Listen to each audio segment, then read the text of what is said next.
Macho Man, Randy Savage. And this is the bravest woman ever to enter a wrestling ring. And I'm gonna send the Honky Tonk Man on the first bus back to Disgraceland, yeah.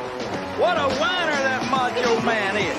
The 24-inch light arms, the largest arms in the world, are gonna shake, rattle, and roll you, brother. But I want you to remember one thing, Honky Tonk Man. You ain't nothing but a hound dog. Want a shot at The Rock tonight? You beat The Rock tonight, and you go on next week and get a shot at The Rock WWE Undisputed Championship. That was disrespect.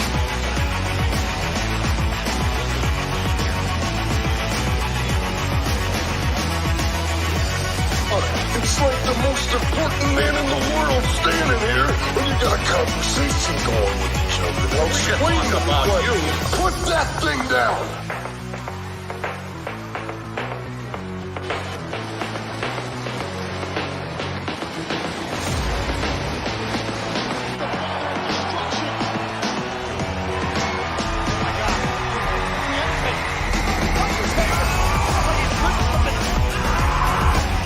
Just say something right here. You come out here running your mouth.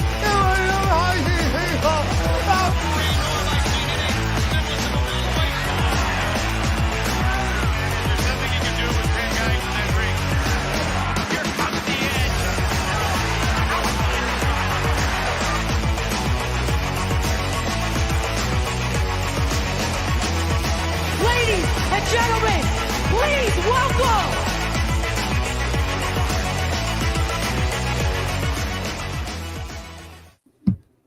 Well, hello, and everyone. Welcome to Friday Night's Royal Rumble. We are here, and we have a lot to talk about. We have a new show out. It is Andor from Star Wars. And you know what? You might actually be kind of surprised at what some of us might have to say about it. But first off, let's jump into the introductions. Oh, you be quiet down there. I haven't got to you. First up, the man in charge of the stream right now, R2 from After the Weekend. What's up, buddy? Howdy. I made a few words. Yeah, I was saying, man, a few words. Thanks, man. It's Friday. I'm done with work. It's the weekend. I get You're to hang missing out your with my clips. friends. You're just R2 today. No, wait. He is just R2 today. Informal. No leaf blower. No Yeah, leaf oh, blower. Not yet. Not yet. Yeah. Don't yet, don't incur the wrath of the leaf blower. No, I kind I don't of. have my gun this time, so you know. No. Don't worry, I brought her plenty In of Minecraft. weapons. And obviously, we all know who I am. It's my channel that we are streaming on, so we can move on. I am the man with who keeps getting suspended on Twitter. And I came close again just last night. Shocking. Well, You're not missing anything. Well, yeah, you kind of are, because kind of need it to Promotion. coordinate with all you guys is probably the easiest way to do it, and so that's why I need to take it easy. So we're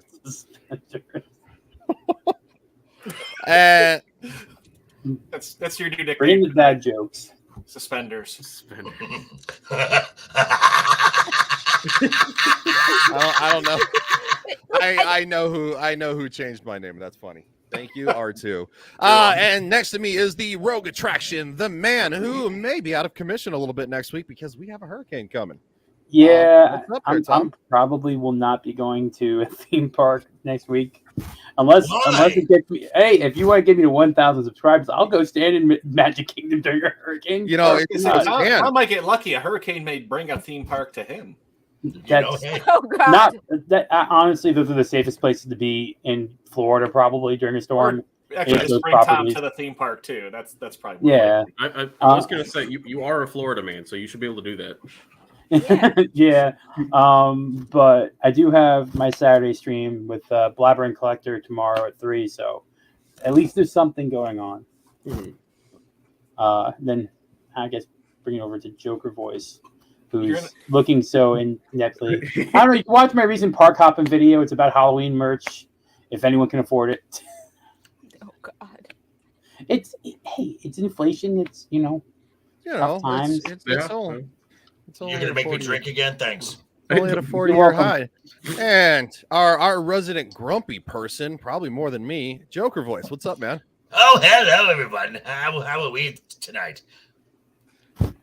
Oh, we're good. Good.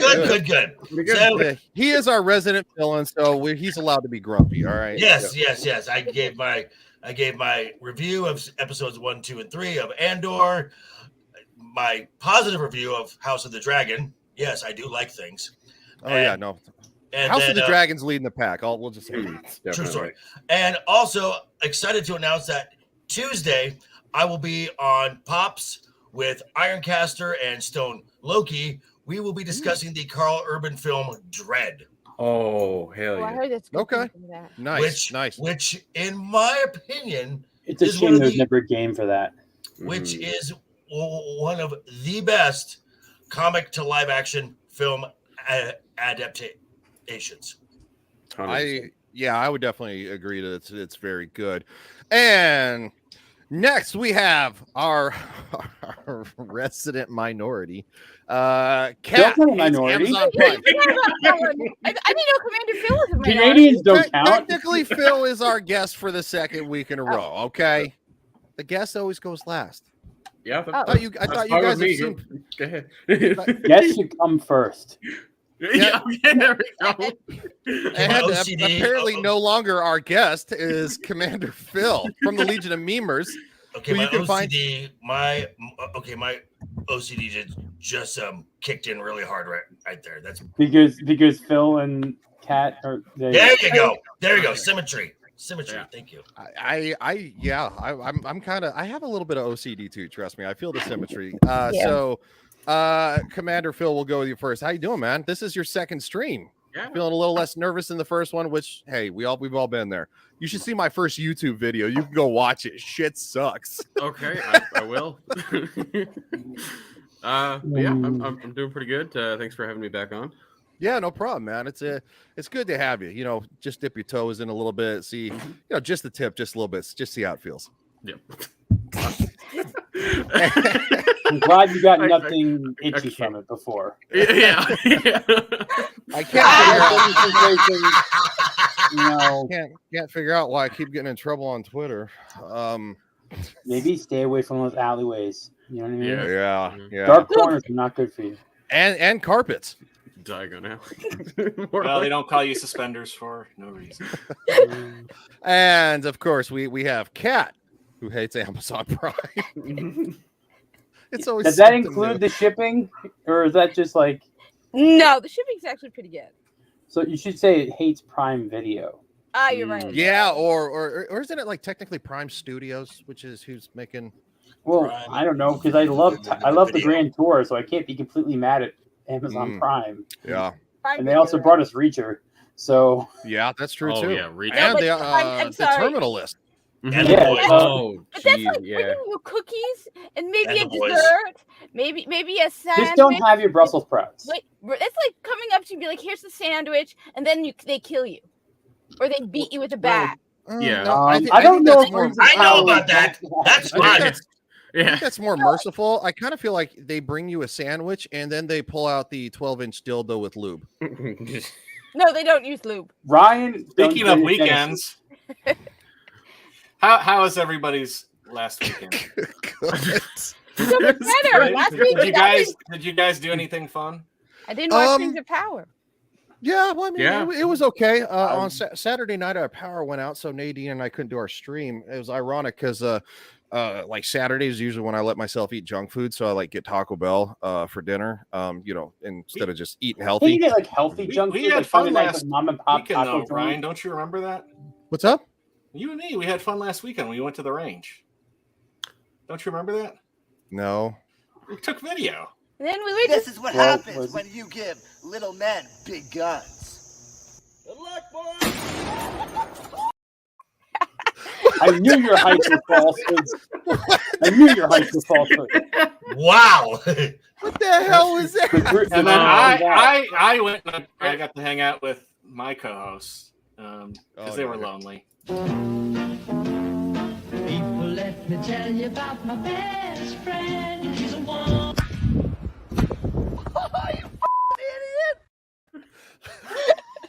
Well, at least there wasn't any Kentucky ballistics type of stuff happening then- with Barrett. And then we all went for a train ride. Don't you remember this? Nope, I don't remember. I was drunk. I think I must have been. You were, yes, you were definitely in the bar car, JV.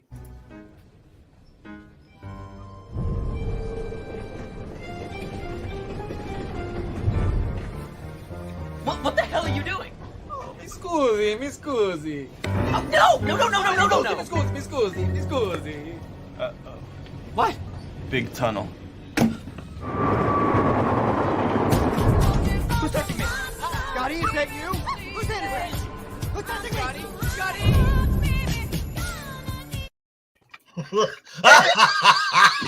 But then, hold on. Have you guys seen that movie? oh yeah, I was in Germany when that movie came out, and I was like, I watched this with all my military friends. We get together on Sundays and order food and that is so spot on with how Europe is. Did you go visit Club Van der Six? Bring out the Flugelheimler. But then you guys ditched me to go cosplay, which was not cool. All right then. Morphin time. Dragon sword. Mastodon. Pterodactyl! Triceratops. Saber-tooth tiger! Tyrannosaurus. Yeah. Good. We're ready to morph into action. 6 working together to fight evil. And stop Rita and all her menacing monsters. From destroying our planet Earth! And ruling the universe with evil! Look out, Rita. We're not backing down. We're the Power Rangers. I want to be the Green Ranger. My name. Okay, I love that the most. You guys get to do Power Ranger stuff without me? What the hell? Why am I not the Green Ranger? Why am I blue? My name's Tom. Like it makes sense to be the Green Ranger. I don't know what the names of the Power Rangers are. I want the freaking Dragon Sword. You dick. I have pictures of the Power Rangers. Because of your demographic, buddy, okay? What, nerd? Well, since JV's always in whiteface, I thought it was fitting that he went on that character. Wait, All right. wait, is the villain that they're talking about actually called Rita? Yeah, Rita Repulsa. Yeah, Rita Repulsa. Oh, yeah. She's still alive, I think. Yeah. The actress, yeah. And Amy Jo Johnson is still very attractive. And unfortunately, Kat gets to be Trini, who died. No, but that's sort of like we go to. I don't know why, but I'm just fooling with you. No, that was great. I loved it. I loved it. It's gonna be like an angry Puerto Rican woman shows up. Oh shit, it's Rita. But that's sort of like we are the guardians. We protect the last safe city on Earth from Fred.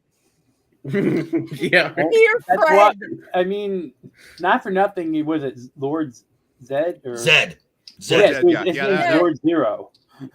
No, but that sounds slightly Fred. It's not as it's not Rita as bad. Repulsa. It's not just Rita. Yeah, but they call her Rita. Right. All right. Think about the names of the bad guys in Dragon Ball, right? Like you got Frieza, Cooler. Miss Scusi. I'm just saying. What was that movie, by the way, with the train? That's that's Euro Trip. It's okay. a 2005 movie. Bill's on the younger side. Yeah. Yeah, definitely watch it. You will not be disappointed, sir. Okay. It has a great song. Scotty doesn't know that Fiona. Oh yeah. It has Kristen Crook in it, who was in Smallville. She Matt Damon plays the band. Yep. Peter in the band. Scotty doesn't know. Scotty doesn't know. My 24th birthday was just yesterday. So holy shit, dude! I told you he was on the young side. What? Yeah, we have a child on this panel. Look. All that matters is the man is funny on Twitter. He's got good memes, and that's what we need in this world. Your brain's not even fully developed yet. He has got one more year, and then he can rent a car. Yeah, right. I mean, that's a Canadian. You are so year and a half American. You know, when I was younger, you couldn't barely buy alcohol. You could when I was younger, you couldn't get a motel room unless you were like 24. You couldn't rent a hotel room unless you were like 24, 25 or something hourly. like that. I've never had issues with that. The motel. Oh my god. I had a solid front seat in my car, so we'll just say that. That's we got off on a tangent. Leave it at that, I guess. Yeah. So let's talk about midlife crisis in She-Hulk. Oh dear Bill, God! You'll know something about it. I will wait until you come to me, and then I'll just rant. So I'll be quiet. We definitely have 2 clips from the show. So basically, the Sadly, no twerking this time around. There's no twerking. No, but there is drunken dancing. I wanted my empowerment. Maybe actually. Yeah. Well, technically, it's like 2.5 clips because so there is something going around on Twitter. I do want to address it. It is not. It's a bot. It's a fan account. It's not the real She-Hulk account. However, I'm gonna say this: they have fooled people that they have made this nonsense of like, look, guys, it's quite simple. Are some of you, it appears, don't like it, don't watch it. And of course, this is okay. This looks legit, like the actual official Twitter. You scroll down, you got people look salty cracker, famous last words of every woke show canceled by low viewership. I could have swore I saw Gary's Nerdrotic. Okay, I don't know why we're looking at that. What? That's a fun clip. No. Brilliant statement. That knows it out. Okay, my response is if we don't watch the show, nobody's watching this damn show. Yeah. All right, I want to know where the Kermit thing came from because that's actually kind of cool looking. I don't. Kermit Xenomorph. Yeah, no. What is your Twitter like, man? Go back one. Superman smoking a bong. I love it. Is that a taking a bong rip? Nice. It says hard everything. Superman kind of soft, but this is hard. Like what? Taking a bong rip? That's awesome. Anyway, yeah. The Xenomorph. Yeah, the Kermit Xenomorph. That's cool. That is so cool. That's cool. Okay, I'm sorry. That's awesome. I would click like on it, but this is from a this is from my suspended account. No, my suspended account. Here. I don't want to like log out and try to log into my undercover account because it's like that'll get flagged. But yeah, if you go to the She-Hulk, like this is not the official, but it looks very official, right? It's a shill site. They even have it's a shill site. They even have like almost 10,000 my guess is it's bought followers, I'm guessing. I would probably think so. Yes, but it's like sorry, incels. How is this allowed on TeePublic? Whoa. It's a parody. Hold on. So that shirt, if that is a real thing, that was already planned and already made. But it's not Disney. It's a separate thing. Well, I know, but the thing is, though, how does this not violate TeePublic standards? You're literally name calling, and like I got we've all had people who were taken down on TeePublic for something stupid, right? Yeah. Drunk 3PO got taken down because of Welcome to the Rebellion. No, he got taken down for his Drunk 3PO, not from his Welcome to the Rebellion shirt. Gotcha. Oh, was it? He got taken down for his C-3PO logo. I seem to remember his shirts being, gone from somewhere at some point, though. Yeah, so his shirts got taken down from Teespring. Oh, gotcha. Okay. Then he moved them over to TeePublic. I still think you can get a Welcome to Rebellion shirt on TeePublic, but I think he's pushing the 9-line stuff more because he has a contract. Oh yeah, yep. Well, if you go to the TeePublic page, it kind of tells you who it is. For the parody shirt. It's not She-Hulk. It's another site. No. I know. I saw that. I'm not gonna. Hey, Roman Reigns. Yeah, but literally, it's nothing but it's literally but nothing but trying to dunk on people, and it is an actual fan account. Don't think it's a real account. Obviously, it has sucked a couple people in. I was one earlier, and then I kind of looked into it. Joker got sucked in. As from Heel versus Babyface, Nerdrotic,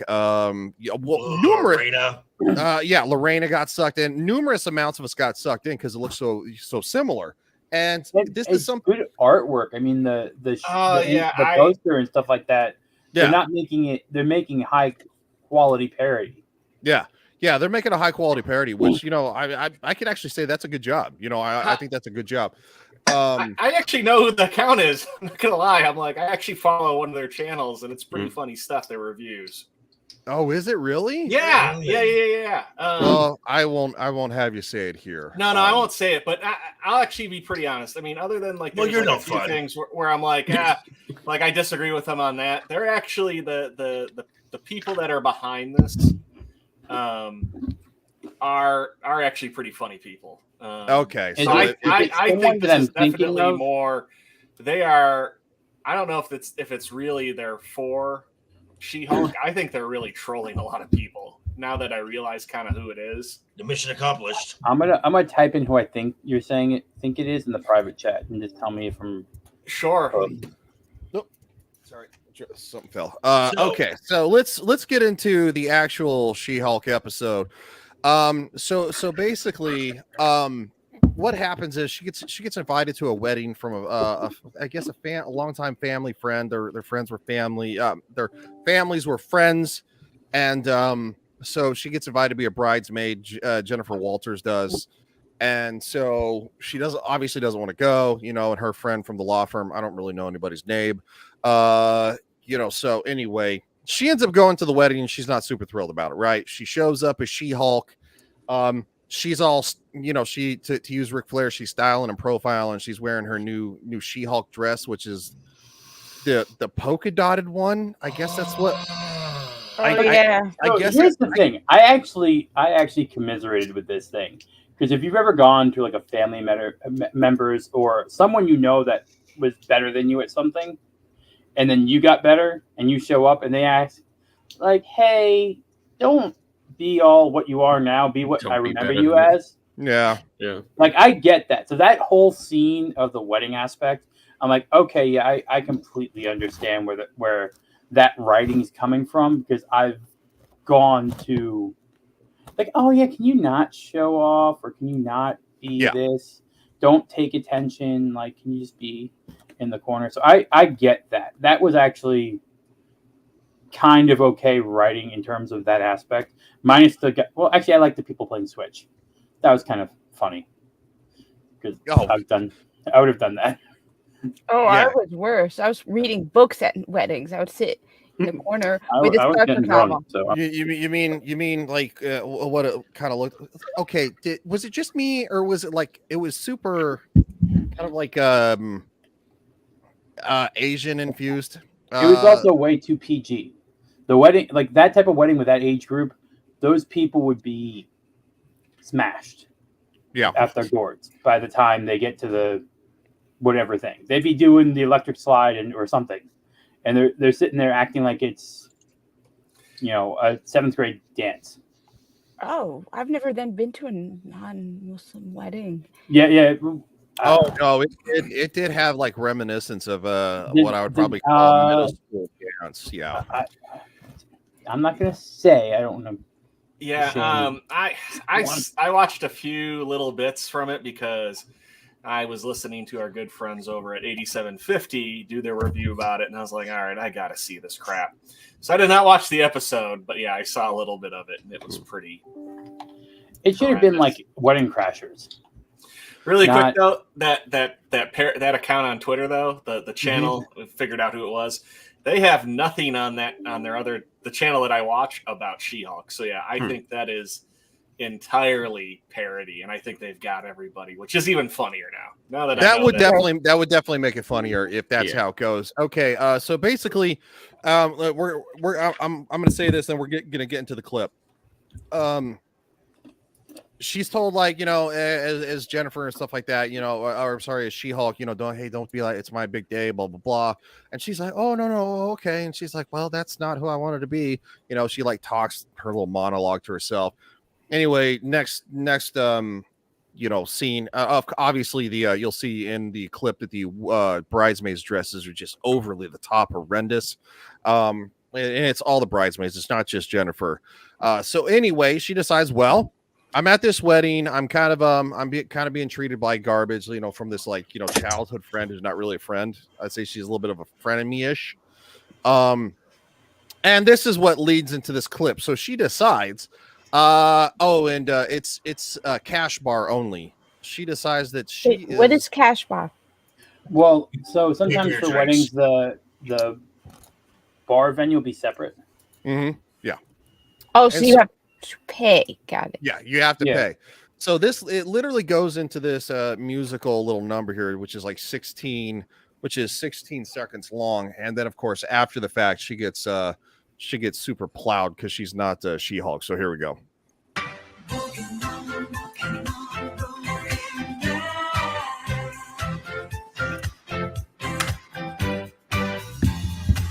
You were the sweetest thing that I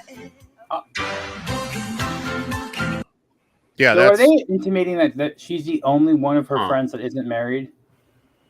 Because everyone else in there looks like yes. 60. Well, not that she's not married. She's the only one who's not in a relationship. But I mean, still, they're not showing anyone of a similar age at all in this wedding.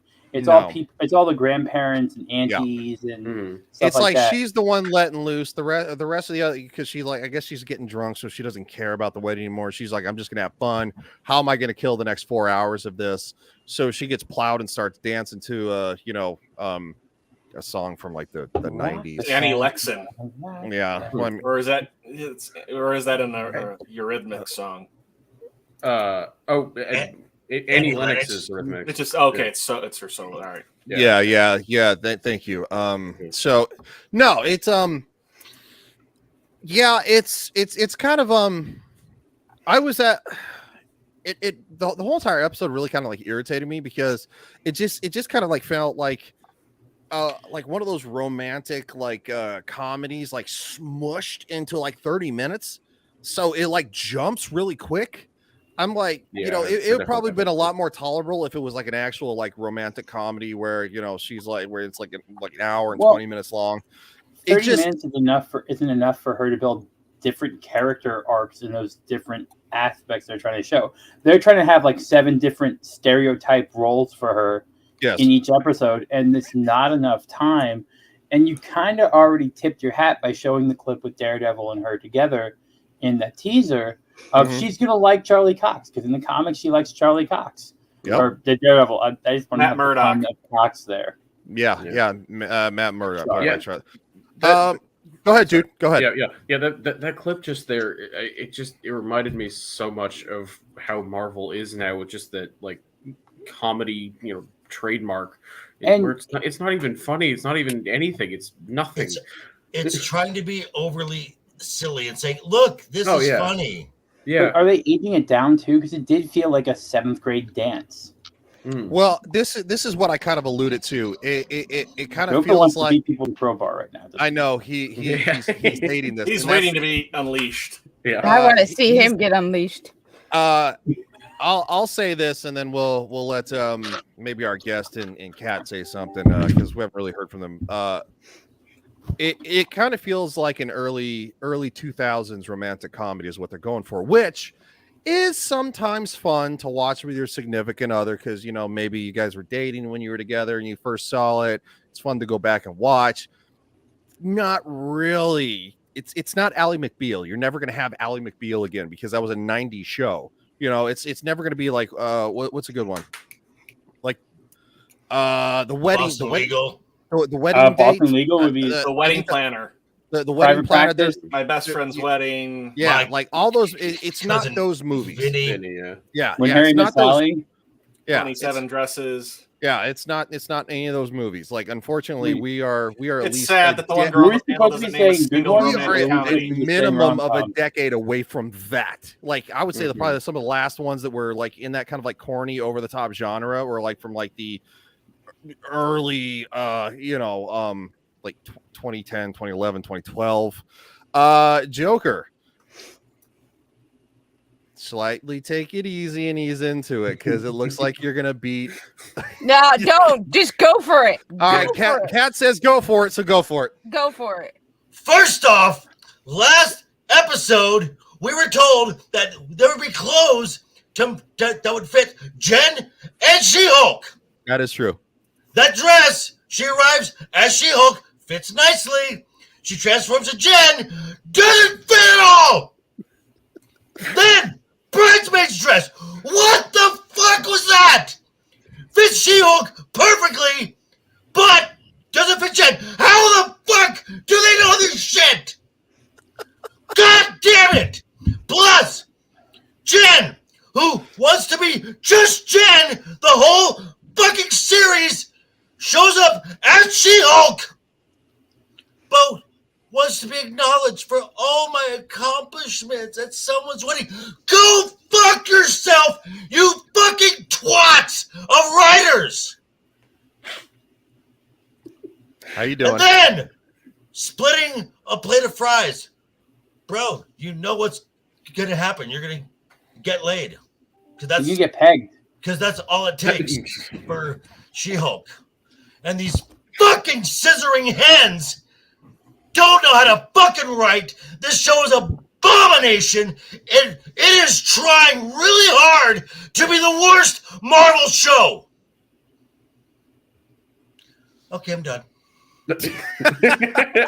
Were you starting fires with, Tom? Yeah, what? I was confused by that. I meant fries. I'm sorry. You said fries.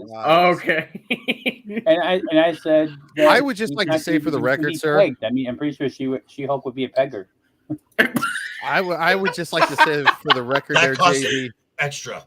When I'm with the Club Vandersex, that's for sure. Go Joker. I loved it.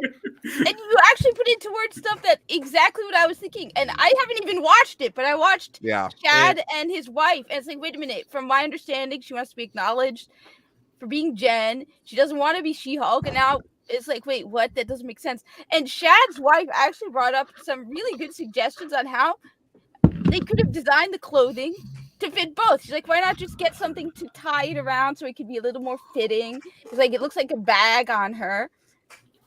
And it was just... They have nanoparticles for Iron Man. You're telling me they can't do something? Yeah. Like they have Tony Stark smart tech in this world. And Wakanda fibers and all this other stuff. And there's not something that can be made for the Hulk and She-Hulk with that stuff. Out of this series, out of all the Marvel stuff they've done, this feels the littlest like the MCU, let alone a superhero. Oh yeah. It is like, again, they are trying to make it be all of these things that they loved, which is fine, but they don't fit together. Mm-hmm. It's one thing to have like an episode where you're inspired by that, but you can't. You only have one left, right? Wait, it was what was 6? That? No, 6. Yeah, so 3 more. Yeah. Mm-hmm. Wait, you can't take like the movie Predator and have it take place at a wedding. That'd be awesome. I'm just gonna say that doesn't go with it. To do is put a '90s song with it and be like, "Walking on, walking." No, I'm just gonna be like that. That Booth K scene could be vicious. That Predator grabs it. Those 30 somethings hitting the wall are gonna be after that thing, man. That Predator won't last. Yeah, true. But they just don't. This does not fit. Again, if it was like one episode where they kind of did this, but just everything that I've seen, none of it seems like it's the all MCU. It is completely clear that this is a self-insert coping session for the writers. These writers absolutely fucking hate men. Well, that's you're talking about Dana Schwartz and Victoria. I'm talking about the entire writing staff. And this, well, see, that's the problem is they keep switching writers. So like Dana Schwartz. So this is how Marvel seems to do it. I'm just kind of curious. Kat, are you playing Guild Wars right now? No, I'm not. I was just logging something onto my computer. And talk about a completely anti-marriage, the message. Mm-hmm. Well, they've been doing that for a long time. Honestly, I got the at least maybe it's just me, but I feel like the more I hear about She-Hulk, the more I wish I was married, because I don't want to end up like her. Oh, yeah. But I mean, I still think this is a giant. Part of me, I know I'm wrong. I still think it's a giant. Yeah, you are wrong. They're just trolling. Yeah. Because if you, I wish. I would, yeah, exactly. We can ask the two biggest trolls on the channel right here. We got Tom and then we got Phil. I mean, they make memes as part of the Legion of Memers, and it's like, not for nothing. If you take scenes from this and you watch it, I could see it being a parody. Like, is it supposed to be making fun of the modern day, like, stereotypical feminist thing?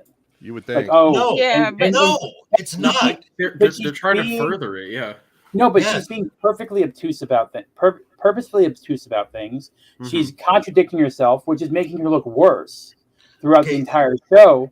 This is how these writers view the women who are 10 plus years older than they are. Mm-hmm. Well, This entire writing staff is like 20 something, and Jen is like 35. This is what they view, and the message is, I have a great job, I'm a lawyer, I'm miserable, and I want folks to acknowledge me, to give me praise. I don't know that many 20-somethings, so Phil, you're gonna have to fill me in because you're the only 20-something here.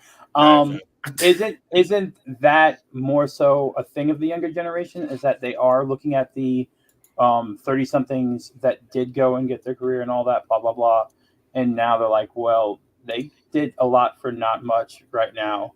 Like, maybe we should be going back to traditional things. Absolutely not. No, yeah, I was about there is an element of people my age that are like more conservative. Like, you always hear, Gen Zs wanting to return to traditional marriages and stuff like that. But there's a lot of people in my age group that aren't. Like, they're part of this whole kind of Tinder culture that is the show essentially. That like, I for one, I'm just tired of. I don't know. The reason I don't think it's a troll, because look at Rings of Power. They actually like Galadriel. They think she's a strong woman. They want to, if they can actually like Galadriel and think she's a great, wonderful female hero, then yeah, they like She-Hulk. Because Galadriel's even worse than She-Hulk. So, who wants to? Go ahead. I'm just gonna say, if it was a clever person writing this, and if they were actually trying to make a statement about modern views, I could see some of these segments being purposeful. I don't think it is, but I could see some of them being a purposeful statement of, like, she's acting a fool because of what she did to herself. Now, the writers may not be meeting that implication, but I'm seeing that implication of, wow, I guess a lot of 35-year-old women must be really down on themselves right now and are regretting some things. So here's what I saw just recently with Drinker, Mahler. Oh, that like the stream yesterday? Desperate and Little Platoon. If they had given Jen an arc where she is not fighting fulfillment at her job, and she is just miserable and comes to a realization, like, you know what, I have been given this for whatever reason, I need to use it for something else. Give her an actual arc instead of this whatever it is. Yeah, I don't feel like this is a story. No. Well, I don't think it was a story. It's a thing to introduce two characters. Yes. They didn't come up with a story for it, and most of the story should have been. It should have been 4 episodes of her and Hulk, and she comes back, doesn't have her power as well, and gets into a fight with Daredevil, and then you do court case, and there you go. You start your Daredevil season, and you bring them together. Mm-hmm. But hey, you can actually see the Hulk walking around like he has his poop in his pants in Disneyland now. So hey. Oh my God, I saw that. He walks around like he dropped a huge turd in his pants. Like, oh boy. God. Oh God. Loaded up them trousers. And with that, I need another shot. Thanks, Tom. Hey, before we go to our next subject, we should have mentioned this earlier, but I wanted to share with everybody. Check out our new thumbnail. Yeah. Sweet. Which I feel important now. finally added our other co-host and somebody's new name. Yes. I still think I should be in the middle, slightly larger. I'm just saying. Well, it's color balancing. You get the purples surrounding Legion. And it's also my channel. Yeah. You get two logos. I do get two logos technically. Well, the one's a watermark, though. Usually I put myself over here so it covers mostly me, so we can definitely kind of do that. Because I don't want anybody else. I mean, obviously it's on my channel. I'd prefer me have part of my face covered up. But then I'm staring in your eyes. I think that's a little weird. I don't know. I don't know. Is it weird? I'm not entirely sure anymore. You know what happened on that train, Tom? Yeah. Yeah. Hey, no one got out okay from that train. Just saying. Oh. Oh, that is such a great movie. Okay. So was just the ticket collector in the door. European tourism is going to come down hard on you. You do realize we've been on for less than an hour, and I've basically drunk the equivalent of 1 can of Red Bull because the other can was half full, and I just finished half. How many cans? Az only does 2 a day. Wait, drink today. Can't check. I'm guessing 4. 5. No, actually, I fell asleep and took a nap after work, so this is actually number 3. Okay. Oh wow. Girlfriend, you got to get down to I was like about 1. to say 3 actually. Yeah, maybe 2. That hummingbird heart thing isn't a good thing. No, yeah. She's like, I'm fine. I'm fine.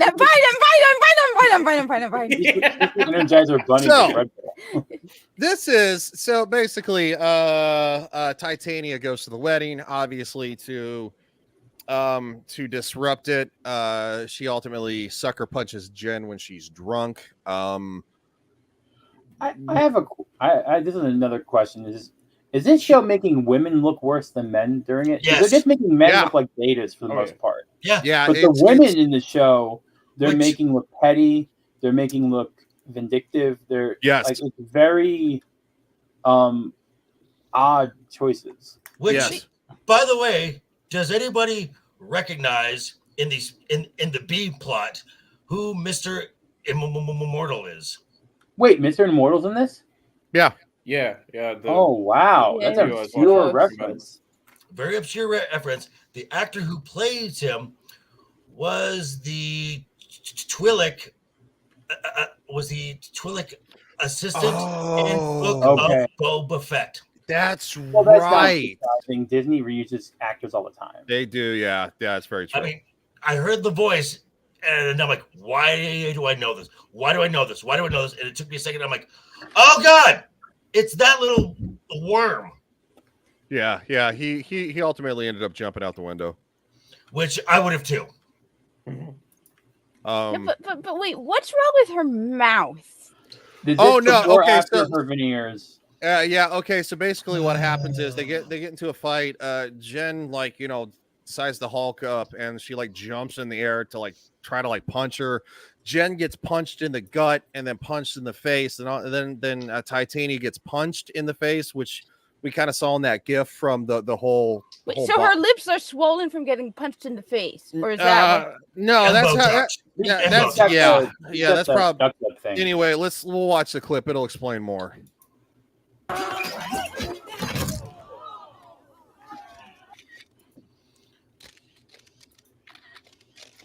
Do you think this is funny?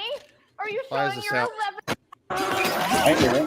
There you go. How does that dress fit her? Magic. Do you think this is funny? Are you showing your 11 followers on Instagram? Where are you going? And I'm taking. Now I want to use this for a meme though, and I kind of just want to put someone on top of it. Okay. I'm just trying to figure out which someone. I have an idea of who. I'm just gonna wait for it though. You just hear. But wait, for a show calling out the fake Twitter account was calling out incels or whatever. The show is actually making most of the female character. There's no female character that is compassionate. There's no female character that is redeemable. Yeah, or nurturing. There's no You know what? All Why- these. Okay, every female character in this show is a drunken whore. Yeah, that's basically what I was saying earlier about the Tinder stuff. Sorry. Yeah. And Yeah, no, you're She's a hooah. Yeah. She's a hooah. I don't remember the name of the black female lawyer, but her and the assistant were like almost about to get it on or whatever. No, Like, but it's she's just- married for 11 years, Yeah. probably to a woman. She's been married for 11 years and they have a kid together. Doesn't say who she's married to. Is her name like Beverly or something like that? I can't remember what it. I didn't mind her in the last episode. Because she's very. It's just like they can't she's get the character she's right. definitely fun to look at. I'll just say that this episode of She-Hulk definitely has some more slightly egregious feet shots of She-Hulk Well, I guess and that's a camera person and the main character in human form. No, I think it's like I think whoever is like directing this it's got like a foot fetish. Foot fetish. And Like, plus, there's nothing plus but like trying to appeal. Plus, trying to appeal to the. Arch is picking up Wiki feet trying right to now. appeal. Trying to appeal Gross. to the incels that they hate. Oh yeah. Hold on, let me see if I can like find something on YouTube or Twitter about all the egregious foot shots in this. Yeah, hold on. Don't go down that rabbit hole, man. Yeah. No, we're going down the rabbit. Oh no! You're gonna end up with feet like Anna's feet pics or something at the end of this. No, I'm Oh gonna my get you God, guys yeah. pictures of my cat's feet at this point. Just don't end with Brie Larson. No, Oh no. God, God, no! Not the legal feet. What is wrong? wait, with but you? she's a skin in Fortnite now. Oh yeah. She's a skin in Fortnite. She's The something. new season. Thank you for now. Never wanting to play. Whoa. I gotta ask this. It's a video game. Yeah. It's Yeah. a video game. They have seasons? Yeah. Yeah. They do it in almost Yeah, every video game. it's like They have new like, story Since when? seasons, Like and then they Since drop when? new map It's a way designs. to make more money because they can charge you for every season. Oh, they yeah. do it in Destiny as well. Every But 3 they or also 4 do months. refresh content too. So Yeah, but don't- Bungie's lazy and they keep reusing So it. Yeah. isn't that just a new version of the game? It's Sort of. cosmetic for the most part, but there's Yeah. also new gameplay mechanics because they changed some traversal or weapons in the game. Mm-hmm. But basically, Okay. the best way to put it is give Isn't me the more new money. episode of the TV show the same thing over and over again too? Kind of, just a little bit of a different story. Okay, gaming stupid. Yeah, it's I have more Sorry, fun with Ken, I love gaming than you. watching entertainment right now. I agree with him on that, though. I have to agree. Gaming at least. I think I think I can have more fun playing Fortnite with a bunch of friends or Apex or something like that than watching Rings of Power. And if I was The my rants are hilarious. They're great. Come on now. I'm Fortnite has replaced watching TV for the most part. Oh, no, sorry. and I mean, if I want a strong, powerful male character, I can play God of War. Yeah. You know, an actual. Oh God, Ragnarok's coming so soon. And then, instead of this, I can always go to, I can always go to Tubi. I can always go to Tubi and watch every B film ever made. Just The bombs A-Team and is- boobs, bombs and the boobs, and A-Team is on it's Tubi. amazing. Oh. You have a foot counter? Oh no. my God. Oh no! This is So in the it- first episode. It doesn't even encompass any other ones. Oh my God. This Is is it between just her feet or all feet in general? I'm just curious. No, it's between the actress and her actual CGI character. The number of times. Oh, her so it's feet- just Jen Walters and She-Hulk. Okay. Yes, Oh, yes. boy. So now, even though my you'll God. see like different. I'm you'll see, pretty like, sure I remember reading She-Hulk comics. I never once looked at her feet. Yeah. Yep. More feet. I understand that animation is expensive and all, but like, why aren't they doing it, with her in Hulk form the entire time? Well, okay, so like the CG Hulk they have there is an asset they've already had. Oh my God, that is the ugliest thing I have ever seen. Her. What the hell is she made up of only limbs? I swear. Oh wait, we got some Hulk's foot. Yeah.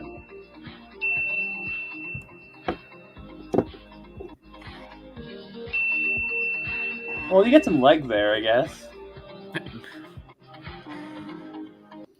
And that's in 19 shots of feet in 23 minutes. Now we know the true fans of this show what they're there for. Yeah. Oh, and what's even funnier is there's actually Twitter posts about it. Hold on. Oh no. Oh There God. are actually people who are denying it. She-Hulk foot shots, and you got this weirdo. Everyone's saying She-Hulk's first episode has a ton of foot shots for some reason, but I've seen 0 images on my timeline. Wait, what? Weird. Huh? Wait, And this is where I found the foot counter right there. Yeah. Of course, that's Hulk's foot. Mrs. R2. Why are there so many foot shots in episode 1? There's no foot shots at all. Shell. Oh my God. The missus said unsubscribe. Oh man. I don't get it. I don't want to get it anymore. Dude, please. it's like what? Quentin Tarantino, doesn't he have like a foot fetish? Yeah. I was referencing that earlier. I was like, I swear Tarantino like directed those episodes. What's sad is that I think like episode 2 is even worse. That's the one where she like loses her job. She's laying around on the couch. She's got like her feet hanging out like nonstop. It's every episode. It's every episode. Oh yeah. Well, even this last episode, there's a lot of feet shots because the first thing where she tries to turn into She-Hulk and she's super drunk, they focus in on her feet. And then she doesn't do it. They like go down. She's like, and you start to see the green, and like you go to the feet, and then it's like, and they get. Could that be just cheaper for them to do the transition animations? No. Sure. I don't know if you like feet. Sure, it's cheaper because incels in these scissoring hens mindset love feet. This is what these dumbass hey buddy, how you doing? Writers, these see you next Tuesdays. Hey R2, can we talk about something good? Can we talk Cobra Kai? All right. We've had enough about She-Hulk and okay, let's talk about House of the Dragon. We're gonna go to House of the Dragon. Yeah. All right. Oh, so I enjoyed those. No feet in that show, are there? No, just incest. There are no gratuitous foot shots in that show. I don't know, man. They get freaky in that show. There might be some type of foot. This is how we get down here. We talk about feet. Oh God, R2, help! I wanted to talk Andor, but fine. We'll talk House of the Dragon. Andor. I like that. I put this. Okay. I like the last episode It's of Andor. not- I like that. JV scissoring hens. I know. It's like his favorite line, scissoring hens. It's great though because it applies. I totally agree with him. Okay, so let's move on. We've been talking about She-Hulk for probably a good 35 Way minutes. too long. And all the lovely foot shots. I will continue to send R2 on a daily basis. We don't need to know your fetishes, Ryan. Look, you know what? I Just like stretch feet. your back up. Just stretch your back. Look, Oh no! I like Stretch your feet. back up. Sometimes you want. can't say Sometimes that you want. stuff around us. Sometimes you want to put feet in your mouth. A little bit of toe action. Oh my god! Wait. Okay, all right, I'm making something. Oh yes, I love it. I got Phil to me. He's like, oh, I'm all over this. Okay, Hey, look, I found something for Joker voice. Oh no. Did you? Did you actually find scissoring hens? Is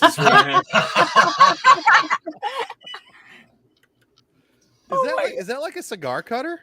I think that's for No, something else. it's for eggs. Okay, Is To it? cut the top off of a boiled egg. It says. Oh. I thought it's for You need to brisket. send me that. Okay, you need to send me that because I need to send that to Loki. That's hilarious. That is.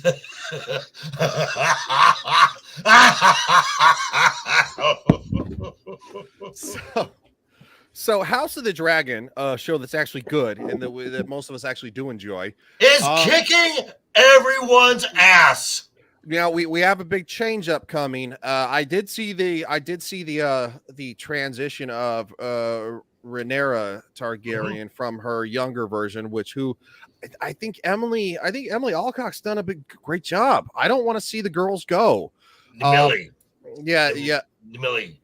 I thought it was Emily. No, it is Emily. Okay. What's the other girl's name? She plays Emily Carey. Okay. Thank you. So anyway, yes, we're getting ready. I believe this next episode on Sunday is going to be the big change. 10-year jump. It's going to be a 10-year jump. I have seen the new Rhaenyra. She doesn't look terrible.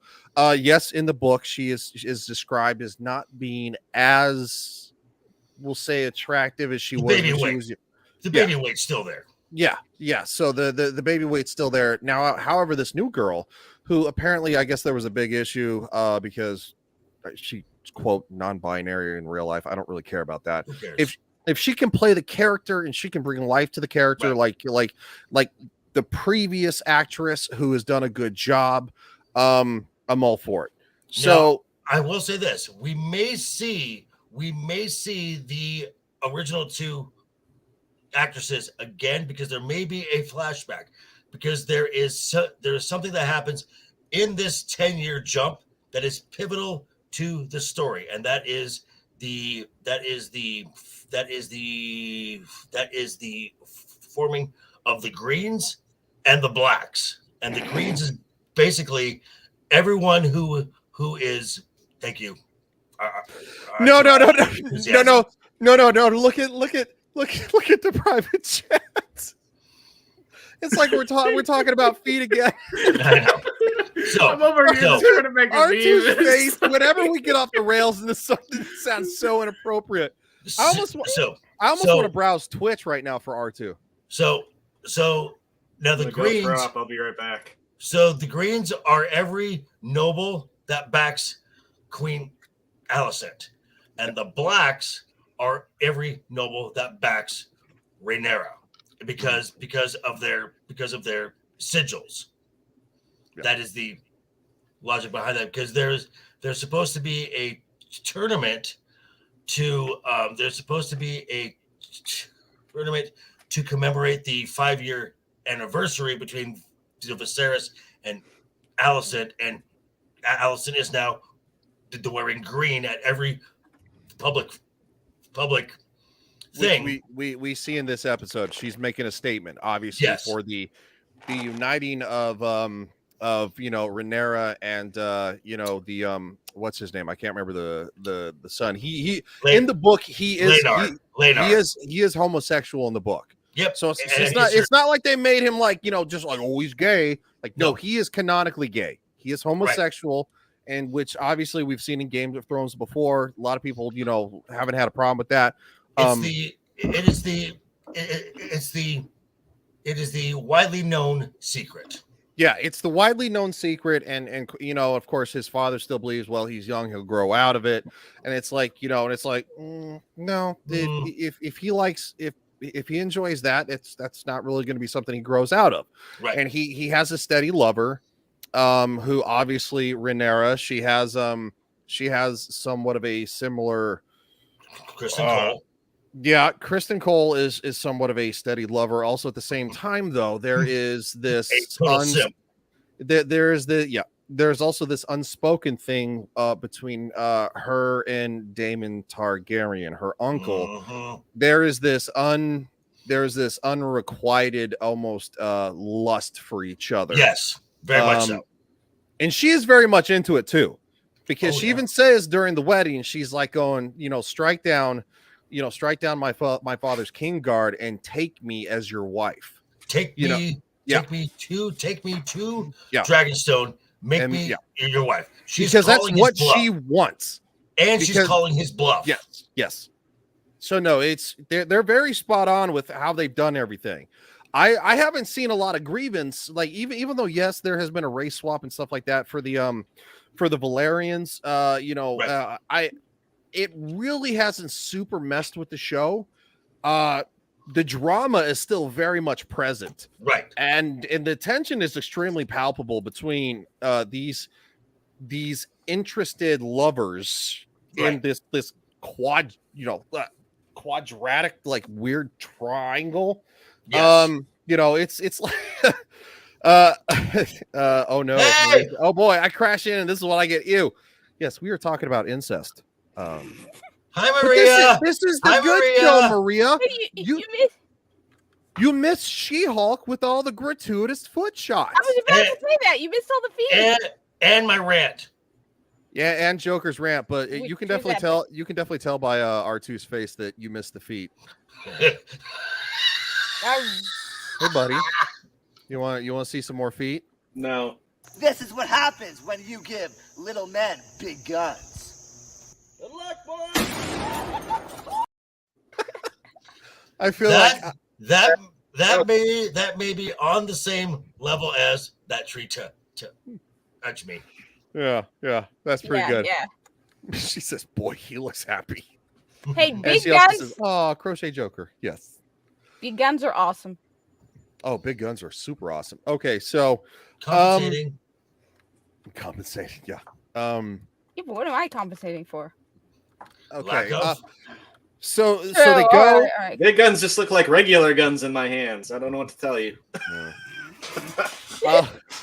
So they go to Valeria. The Gilk Man. What's up, buddy? Haven't seen you in the chat. Gilk Man, what's up, buddy? We haven't seen Thomas in the chat in a while. It's good to see you, buddy. How you doing? Hopefully you're doing good. So yeah, they go to Valeria and obviously Viserys. Viserys, yeah. Viserys that makes a proposition. Not looking good. He's not looking good. He has a spoiler alert, I guess. He has he has leprosy. He has a very serious illness. It's there is nothing that's going to stop it. And a brand new hand. The one he should have had the entire time. Yes. He has a brand new hand. He dismissed Otto Hightower, which at the same time I hate that guy. Oh yeah, but the actor's so good. He is good. That's So why good. which is a testament to his acting, because you're supposed to hate him. Yeah, him and Viserys are some of the best actors on the set. Yeah. Feet and incest. I don't know. I don't have my co-host.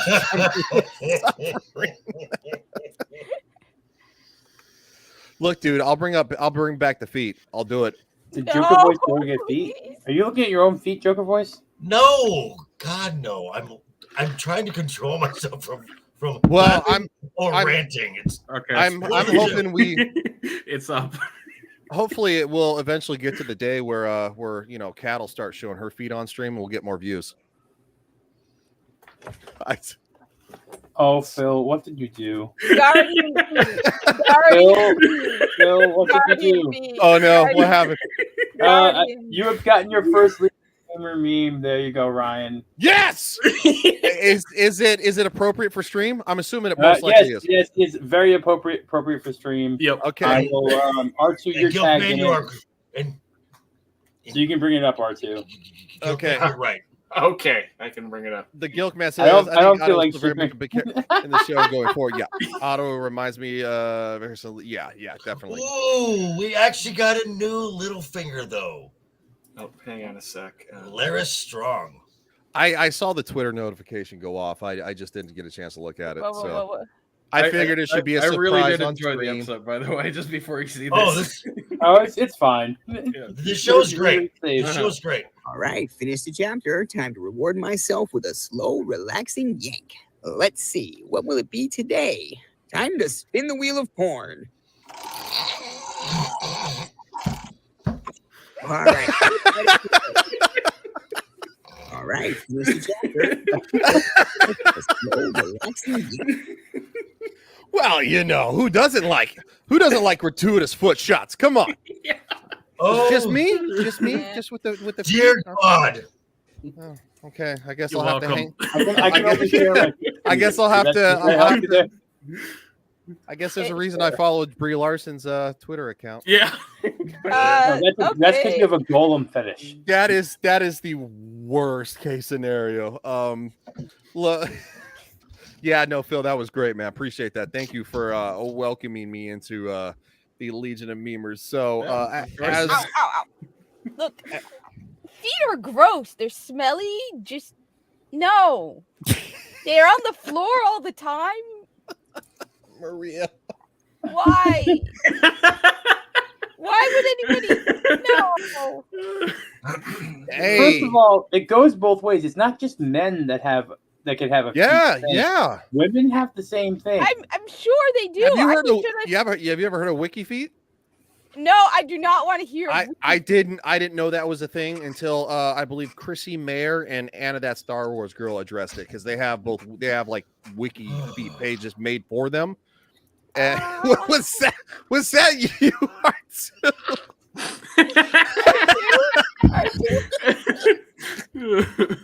Oh shit.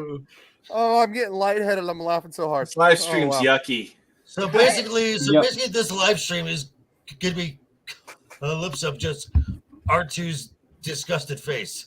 Yep, basically. Just because he's kind of our morality. He's kind of our morality police, because I have no morality when it comes to comedy. I'm like, let it all fly, baby.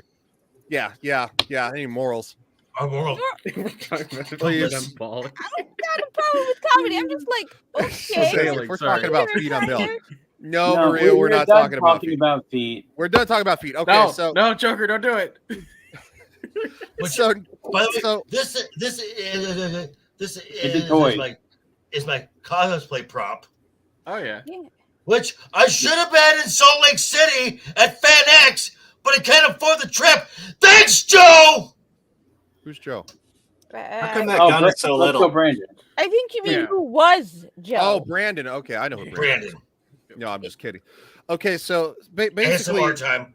Best economy ever, Jack. Yeah, getting back on track. So Maria doesn't leave. So basically, they set up the wedding and stuff like that, and they're. Are we still on She-Hulk? No, we're in House of the. Oh no, we're on on the House of the. Okay, good. Now thank we're God. at the wedding ceremony, Oh right? God, thank you. I have to say I have not watched this show except for the first episode. Are you out of your fucking tree? No, I don't want to pay for HBO Max right now because I have way too many things to pay for. Start watching the show, dude. It's actually good. I'll give you a site. You'll be fine. Can you give me the site? Because I'm not paying for HBO Max. Get a VPN. Get a VPN. Get an ad blocker. I'll give you my account. How about that? George Lucas is here. George. Hi, George. Hi, George. George, help me. Save Why us. did you sell it, George? Why? We're going to be talking about Honestly, Andor a little bit later. Wasn't that bad. I don't. It was. We're not moving to Andor. And there needs to be more. Okay. Need to be more. Okay, so I'm just, you know. Tom, no, come back. Come back. Come back. No Titanic reference. JT would have got it because he's an ass. Oh, I haven't never watched let go, Titanic. Jack. I'll never let go, Jack. And then bloop. It's been Wait, 84 wait. years since you were here, Tom. Wait, didn't they prove that they both could have fit in on that? That's cool. No. That's cool. No. Buoyancy says no. The Mythbusters had to tie their life preservers to the bottom of the plank of wood to get it to float buoyantly enough to hold them both. So Okay. no. Okay, I didn't know. I haven't even watched it. No, it's not your fault. This is a discussion for JT. So you know what, JT, you can f- off. Hey, love did you, you guys buddy. know Tom was a tour guide? Tom used to be a What? tour guide. Oh, Yeah, I did. Yeah, he did. Yeah. Did you guys ever seen that though? No. The Vatican has been used as a papal residence ever since the time of Emperor Constantine the Great in the 5th century AD. Vada Ava. Huh. Okay. If you'll all follow me, please. Have a very special day for a very special little man. Okay. I like how you put yourself as the. You don't want us getting a lightsaber competition with me. Well, it was very fitting that I put Joker voice on the clown. Yes. Swiss Thanks. guard, come on. All right. So let's watch this scene from House of the Dragon. Yay! Are there any feet in it? Yeah, no, we haven't even got to it yet because we keep talking about feet and incest. Yeah, Well, but one's isn't in the show and one's in She-Hulk. That looks kind of dark. I know the clip is dark, so hopefully you can kind of see it a little bit. Fine. Oh yeah, this scene. Wait. So is that old guy into the little girl? I'm confused. No. Okay. No. This is Viserys Targaryen. That is Rhaenyra. Give me speech. Sorry. This is Rhaenyra, his daughter, who he's marrying off to. Where is Doctor Who? Doctor Who? Oh, he hasn't. Yeah, he has. Damon has already sat down. Yep. Damon Targaryen has already sat down. Later on is the really big controversial scene, which we have not gotten to. Jodie Whittaker, then? Yeah, what I'm did just playing. I'm sorry. What did the Daleks show up? Shut up, Tom. This scene is so important. I want to see it because I don't know if this show is good, so I want to see it. Okay, so basically what's happening is that at this point, do the speech. Yeah. Well, why is our kid pitch black? Tom, shut the fuck up. It's from Twitter. It's just really dark, guys. Sorry. So this is the queen who's married to Rhaenyra's father. Right. This is Alicent Hightower, who knows that Rhaenyra has slept with Sir Kristen Cole. Okay, I'm gonna.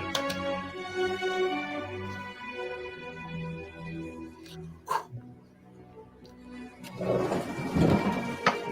king will not be happy right in the midst of his speech. Those are the Strongs.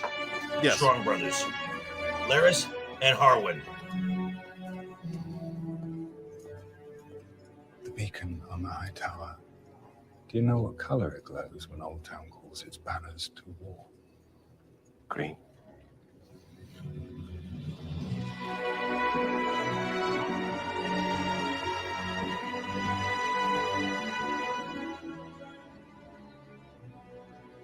Congratulations, stepdaughter. Shade! Yep. Okay. This scene. Blessing, Mrs. Hold on, Joe. That look right there. Mm-hmm. Okay, and the reason that this look is so important in the show is because she found out that these two were like best friends, to be honest. They were like best friends. She found out, now she's the queen, she found out that Rhaenyra, her best friend, actually slept with Sir Kristen Cole, and they're trying to pair Rhaenyra off with one of the noble houses. Yes, thank you. Wow.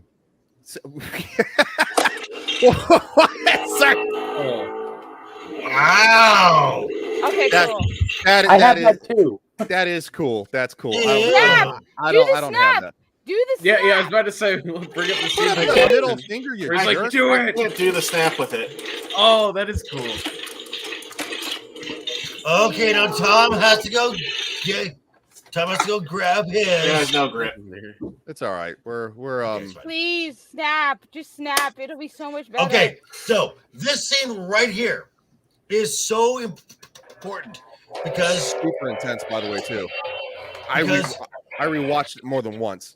Right, because when the queen walks in, they're wearing the green, and we get the little exchange with the brothers from House Strong. This is Alicent making a declaration to the realm. I am no longer some little girl. I am a major player in this game. And she's about ready to blow it the fuck up. Mm-hmm.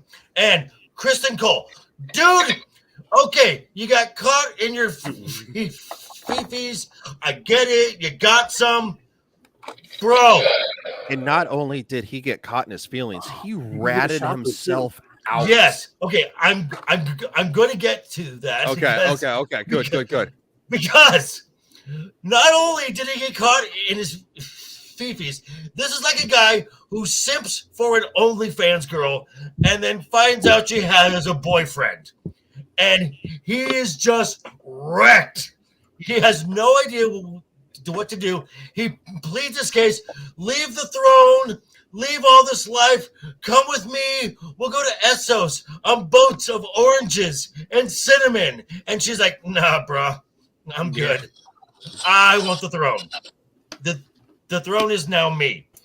And he cannot handle this. So when he gets summoned to the queen, because Laris Strong put some seeds in the queen's head's doubt. So who would she most likely turn to? Her personal bodyguard, Sir Kristen Cole. She's talking about has Rhaenyra and Daemon done anything? Sir Kristen Cole is so racked with really Star-Lord, go away. So anyway, so Sir Kristen Cole is so racked with guilt that he outs himself.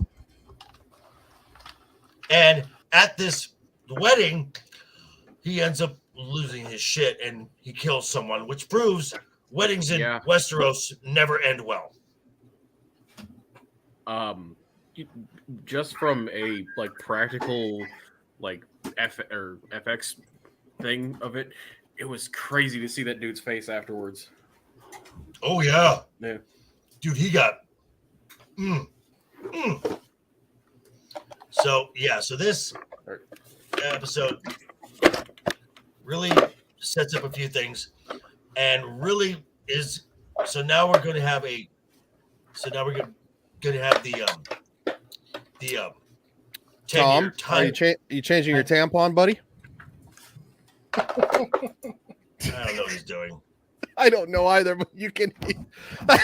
What the hell? Oh, yeah. Oh. Okay, showing off now. Cool, great, thanks. All right. Well, all right. Hey, at least he's not name dropping. So. Yeah, that's usually you. Haven't you been doing the name dropping lately? I name drop one name. Hobbs, Stone, Loki. Yeah, Mexican Iron Man. It's cool. Yeah, we're all giving each other a hard time. It's all in good fun. That's right. It's fun. So basically, also, we're gonna see that in the next few episodes that Rhaenyra does have some kids who don't resemble anything like her husband. Nope. They resemble somebody who was involved in the last episode. That being Sir Harwin Strong, aka Breakbone. And I loved that moment when the scuffle's going and Rhaenyra kind of gets lost in sight. Lionel just looks to his son and just nods. And then Breakbone just goes to work. Yeah, he just throws her over his shoulder and carries her. And breaks a few bones. Yeah. Well, I mean, which is honestly a good thing. I mean, she needed to be protected because there was nothing but a clown show. Right. It's definitely something that they're building a good story. Yes, as long as I love it when Zort wears hats. That's cool. His ear went through yeah, that. I know. I love it when Zort wears hats. So going forward, I think this show is something that is definitely worth watching. It's definitely something to continue. What was Rose? Donna De Maria. I don't know. Piper was under my feet and he keeps getting under my feet. It's like, dude, that's where all the cords are. Stop. Like literally, if you pull the cords, like I might still be on screen, but I'll go black and silent. Not that kind of black. Is that a bad I was about to say. He got some food, so he's fine. Okay, so let's do Rings of Power. Okay, I have something very interesting because my hold up. Who's real quick? Who's watched Rings of Power? Other than you and I. I have not. No. You know what? Every time I watch it, homework. I just couldn't bring myself to do it. 3.5 episodes. I could not ruin my weekend again by watching. I was out of internet for 2 days. So. No, I know. I'm giving you. Of course, Very And nice. after arguing with a pathetic shill that is cool. for most of the day Yes. about Rings of Power. Wow. I need to watch that. Again. That's from the Indiana Jones collection, So- which is Just I thought that was just- a pin from Just letting you know, if you're a pass holder right now at Disney, it's 30% off, even that stuff. So I'm gonna go finish my Indiana Jones collection soon because I only have 2 more things to get.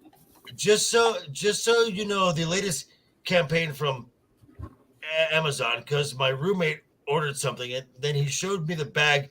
It came. Oh yeah, no, I actually posted Oh, that on Twitter a no. while ago. It's not just that; it's the tape on the boxes too.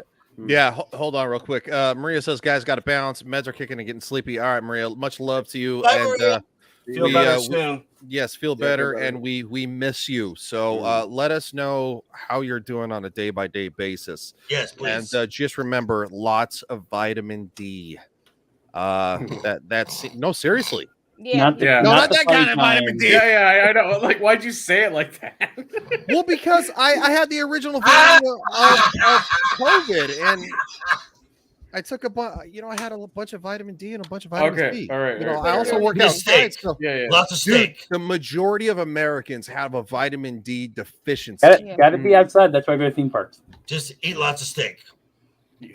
I mean, for crying out loud, look, that's where I wear my freaking. You know what I'm saying? Yeah.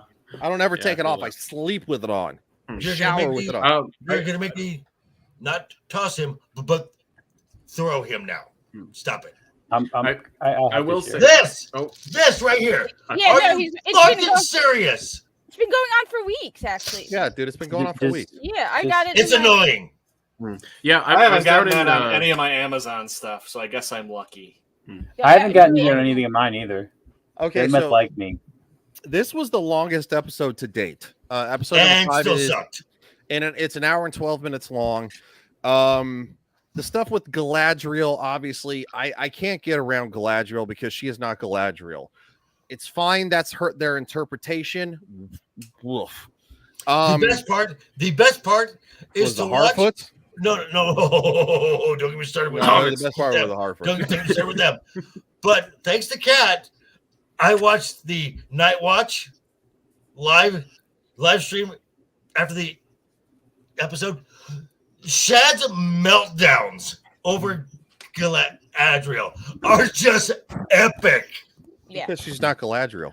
Yeah. Galadriel. No, but his say- meltdowns are epic. He is amazing. He goes into detail. I cannot recommend him enough. That's why I know what happened, even though I didn't watch it. I'm not a super fan of the show. Obviously, I think a lot of people are kind of like really iffy on this show. It has its moments. No, it does not have its moments. It has its moments. It Look, shills and easy, everyone else. Easy. Stop. Easy. We're not going to just bag on it because we want to bag on it. That's not the direction we go here. I don't. I'm not either. I've heard I'm enough. gonna call out what I think is good, and also at the same time, I'm gonna call out what I think is bad.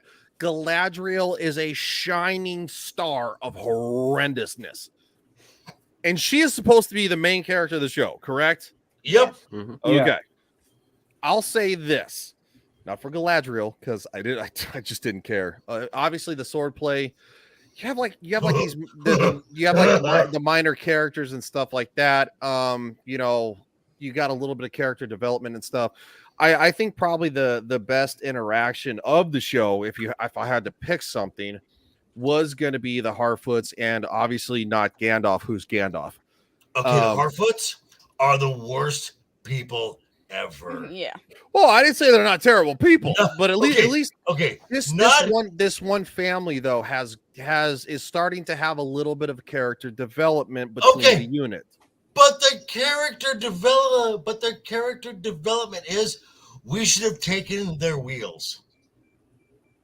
Well, that's from the other ones. That's from the bad ones. No, yeah, it is. Yeah, it is. No, that's from that. You're talking about what's one lady who I've never seen before too. What's his nuts? Who's the Black Harfoot, the leader? And we know. Well, we're not talking about the Brandyfoots. The the Brandyfoot family are the ones that are literally helping Gandalf and their friend. They are talking about her friend that they should have taken her. No, her I wheels. completely Yes. agree. That's shit. And I'm not left her to talking die. about all the These hard are the foot. worst. These are I'm the talking worst. about the These are individual straight family. Stop fucking talking evil over people. me. Welcome to my world. Hi. Who's talking over you? We're not doing a pissing contest, dude. We're not doing this. Okay. I'm trying to tell you, yes, the Harfoots are terrible, but out of the character creation, the Brandyfoot family, the ones who are supposed to be left behind, they're the only ones who have somewhat of character development. Correct? I would disagree. I would say the Dwarf Prince is the best character thus far. Yes, I would agree. I think the Dwarven family is the best of the show. Yes. So now go ahead, sir. No, fine. Go. No, honestly, I'm after just listening to I'm Shad, just saying I we're can't see- I'm just gonna tell you right now, we're not doing the back and forth where you're gonna talk over me. If I'm gonna make a point, I'm gonna make it, and then we're gonna do the discussion. Okay. Okay. I'll let you rant all day after, but as soon as you try to steamroll me, I'm gonna stop you in your tracks. All right.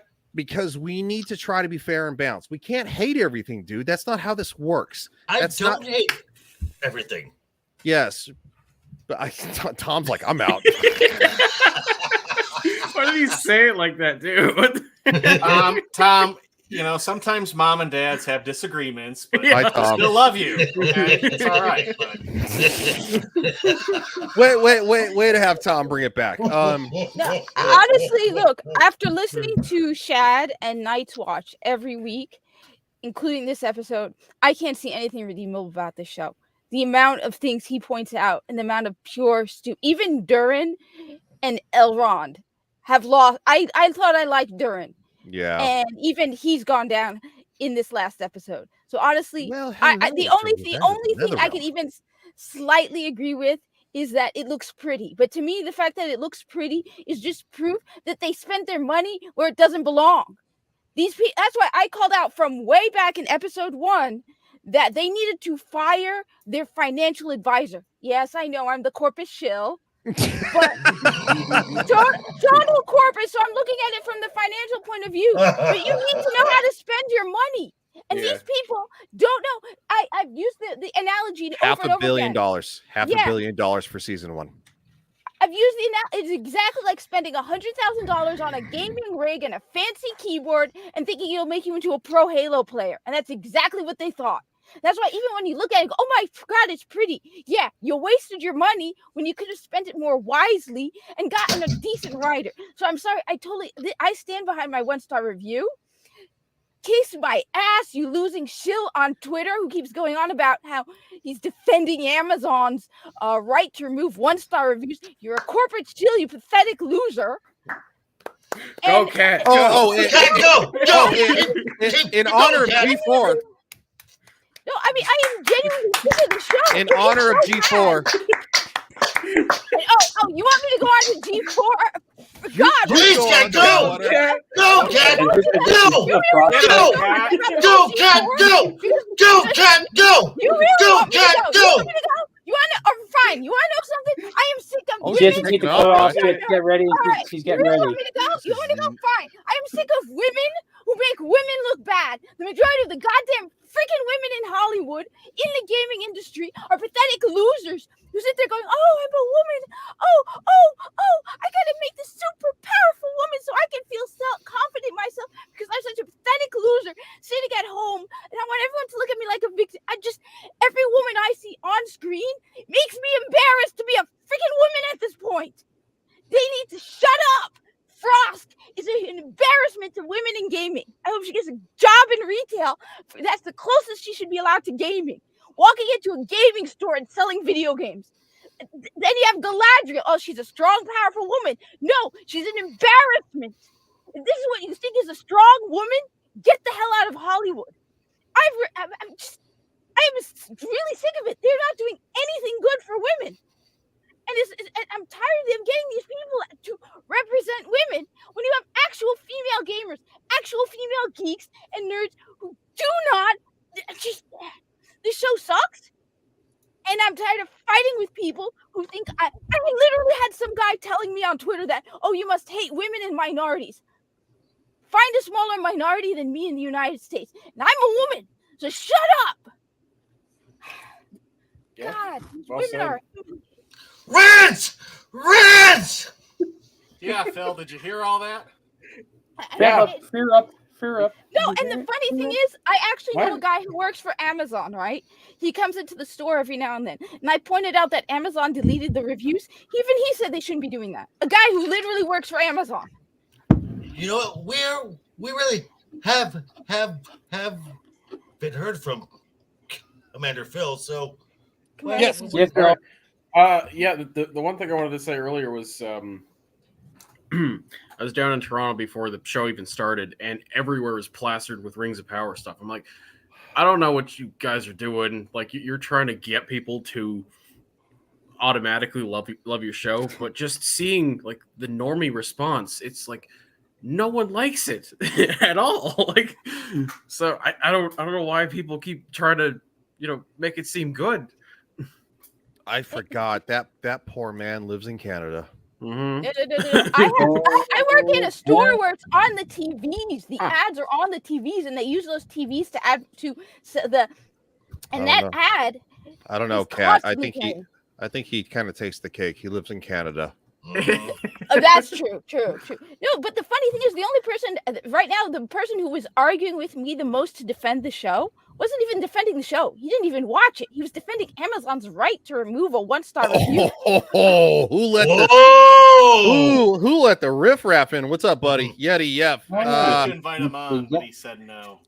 Well, obviously, him and I, we're gonna talk about that. I've talked to him about that and stuff like that. I've even talked to Kelsey about saying she doesn't have to be on camera, kind of like Cmdr Phil. But no, I appreciate the shout out in the podcast today, buddy. I haven't had a chance to listen to it. I'm gonna listen to it tomorrow while I am at work. But no, welcome to Yeti F, who is a funny man, and he makes JT uncomfortable. Which makes it even better. Wow, that's even better. To be fair, it doesn't take a lot. No, it doesn't take a lot. Revenge of the Netherrealm says Yeti.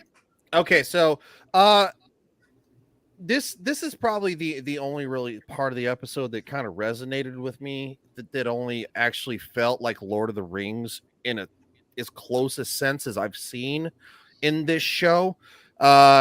He says, you better listen. We butter that bread of yours, Ryan. Take that how you will. Wow. Dude, you can butter my bread all day there, sweetness. Because trust me, I'll butter yours right back. Dude, I am so... And yet again, look at it. Yeah. Oh, I listened to your interview there, R2, and you sounded just as uncomfortable as JT did. He's like, I don't know how to take some of these jokes. Well, too, like the tough thing is, so if you go, on his show, I don't get to see their faces like I get to see all of you guys and like see what's going on. I just see names, plus 2 of them are like spelt similar, and they sound the same. So I'm like, is that Kelsey or is that Kayla? I don't know who's talking. Yeah. No, I believe Kayla is from Wisconsin or something. And Kelsey is the one who I went to high school with. So obviously, I know which one is which, but like when they talk, I'm like, I don't know which one's talking. That's kind of what happens when you play an online game too. Like you don't know which person is. There's a lot of like, and that's the other thing too. Like they would say stuff, and I'm like trying to process thoughts. I'm like, who asked? I'm trying to figure out who was talking, who was asking me that. How do I respond? Who's talking? Yeti says Kelsey and Kayla are stunning and brave. How dare? Ooh, wow! How dare you, sir? You sexist. So never said anything about them not being brave or stunning. I just said I couldn't tell who was who at times. So R2, hold on real quick, Joker. From R2, I have to ask, on a scale of 1 to 10, how much fun are you having? 6.9. Hey. Okay, JV, what were you gonna say, buddy? So this episode here, Oh dear God! Just I don't necessarily think that thoughts have to go away because I'm just gonna go with it. I'm gonna go with the major plot thread where the Elven King asks Gilgalad. Yeah. You could have done 9.6, by the way. It would have been the same effect. Thanks, Tom. I'm talking. I want to hear what Joker has to say because he's actually one of the few who actually really. I mean, I watched Night's Watch. Just for a shout out though, I want to give Tom a shout out. You gotta love Hi, Tom. that beautiful TV action in the background. Right. Sorry, I had to install Fall Guys to play with G&G after this. I love you. Oh, there we go. Do you really? Nice. Oh, I thought like girls in bikinis flashed on the screen for a moment. Oh wow, that'd be nice too. No, it's Fall Guys. Make that happen, Tom. Come Which on is now. which is a free game that we could start playing with. Well, It's a yeah, no, free I have it on and Steam. large Okay, lobby so game. I know, all right. Joker Boy. You want to talk about Galadriel? Hold on. I'm gonna let Joker loose after I play this clip. This is the only thing, in my opinion, and I honestly want to know everybody's opinion on this.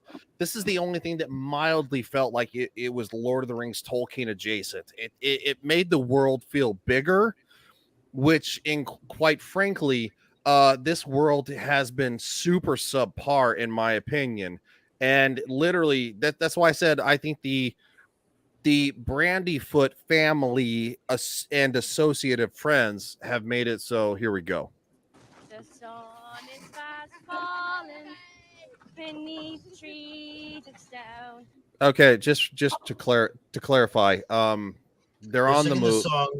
They're on the move, and of course the father was like, hey, let's grace us with a song and stuff like that, and then the daughter didn't want to, so obviously her friend did. Yeah, the song about her mom who was left behind to die. Yeah, well, you're not wrong. Eyes of pale fire, black sand for my bed. I trade all I've known for the unknown ahead. Call to me, lands far away. For I must now wander this wandering day. Away I must wander this wandering day. Of drink I have little, and food I have less. My strength tells me no, but the path demands yes. My legs are so short and the way is so long. I've no rest nor comfort, no comfort but song. Sing to me, lands far away. Oh, rise up and guide me this wandering day. Please promise to find me this wandering day. At last comes their answer, through cold and through frost, that not all who wander or wander are lost. No matter the sorrow, no matter the cost, that not all who wander or wander. Hi, Vanquish.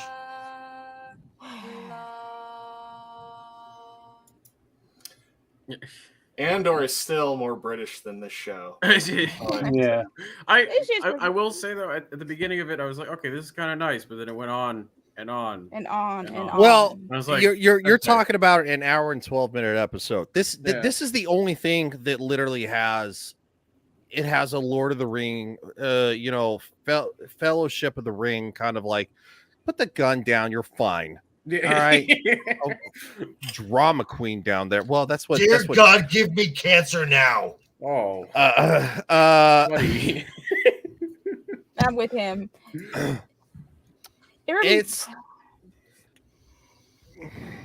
look, you look. We all want Tolkien's Lord of the Rings. We all want. I mean, the Hobbit franchise is definitely better than all of this.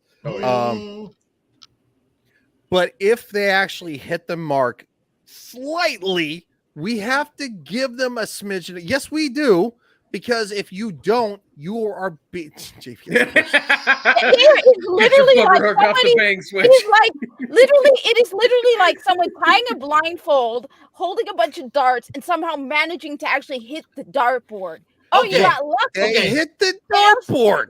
Okay, bro. You're blindfolded and you're looking. That is seriously being. That is like getting your. That is like the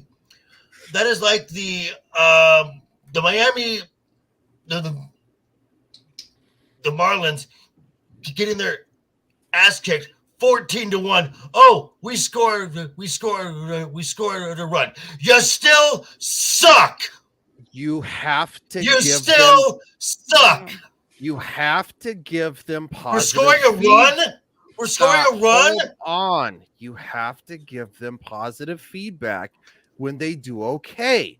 And then you call out the rest of the nonsense. If you shit on everything, they're not going to learn. Yeah, I think Ryan's got a point. You get more with honey than you do with vinegar. If you give there's them no honey here. If you give them, when there is something where if you see that you go, you know what, I actually liked that part.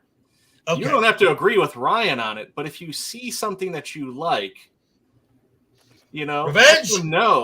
Revenge. Thank you. When they've done that. But the other thing is the Harfoots are disgusting. I mean, okay, the song. I mean, but you look at it and you're seeing these disgusting, dirty, horrible people. So yeah, I get what you're saying, that there's a sort of pulpy feel, but it's like, imagine you put that song. You know what the corpus look like with their funky helmets, and you have them wandering through. I do. Imagine, they're wearing spacers and big funk. Imagine Guardians from Destiny, something that totally doesn't fit, right? And they're wandering around Middle Earth singing. So I get it. There's a Middle Earth feel, but you have that like the corpus in the middle of Middle Earth. It's like, okay, and it's the same with the Harfoots. It's so awful characters that even if that moment is sweet, it's like, but you're reminded by, do they even know what soap is? Just jump into a river. And then you're reminded by the fact that she's singing her dead mother's song because they left her behind. Oh, yeah, okay, that does change it. I mean, it's the poor girl's mother that died because they left her behind. Kat, I love you. You're awesome. What you're saying, but just look here. I'll find you a picture of the corpus so you can get what I mean. Kat, we see all your Twitter corpus. You get what I'm saying? The big bulky helmet, and they're walking around in Middle Earth singing. See, and obviously this is why we do this. Like, obviously we're not all always going to agree, and God knows we should damn sure not always agree. Oh. I think Amazon has probably drunkenly fallen into a few decent, okay moments. And I'm going to talk about that, and also at the same time, I'm going to say, hey, this doesn't look good and stuff like that. Joker doesn't have to do that. Cat doesn't have to do that. We're all, even if, Commander Phil, I don't know what he thinks about that specific, lovely song. But Commander Phil, what do you think? Well, as I was saying, I didn't mind it in the first, 30 seconds, but after that, it was just, can it end now, please? Like, it was okay. I honestly, it's not the song it's not the song you got from Hobbit, Whiskey. No, not at all. No, no. I don't think Dan Vasque's gonna cover that one. Like, no. Well, he's not on Twitter. I couldn't. I couldn't try to entice him into doing that. Which is a shame. So it's one of those things that Joker and his crowbar. In fact, I would love it for someone to actually give me Jason Todd. That would be awesome. Oh, Jason Todd would love the treatment I have for Rings of Power. He got off easy. So those of us who have seen the episode, easy scale of 1 to 10. What would you rate it? And I just want to know scale 1 to 10 because then we're moving on after this. 1.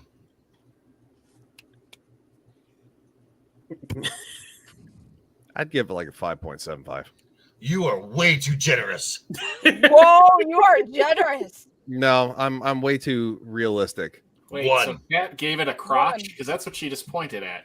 Yeah, speaking of Degeneration X. Well, if you ask certain people, Red Hood lives matter. Oh no. No, they don't. No, they don't. No. All right. Okay, but hold on. The writing of this is so fucking stupid.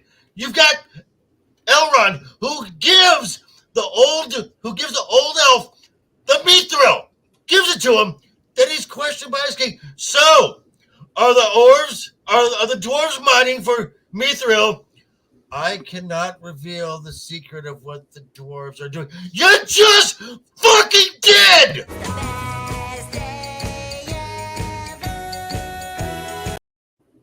Galadriel!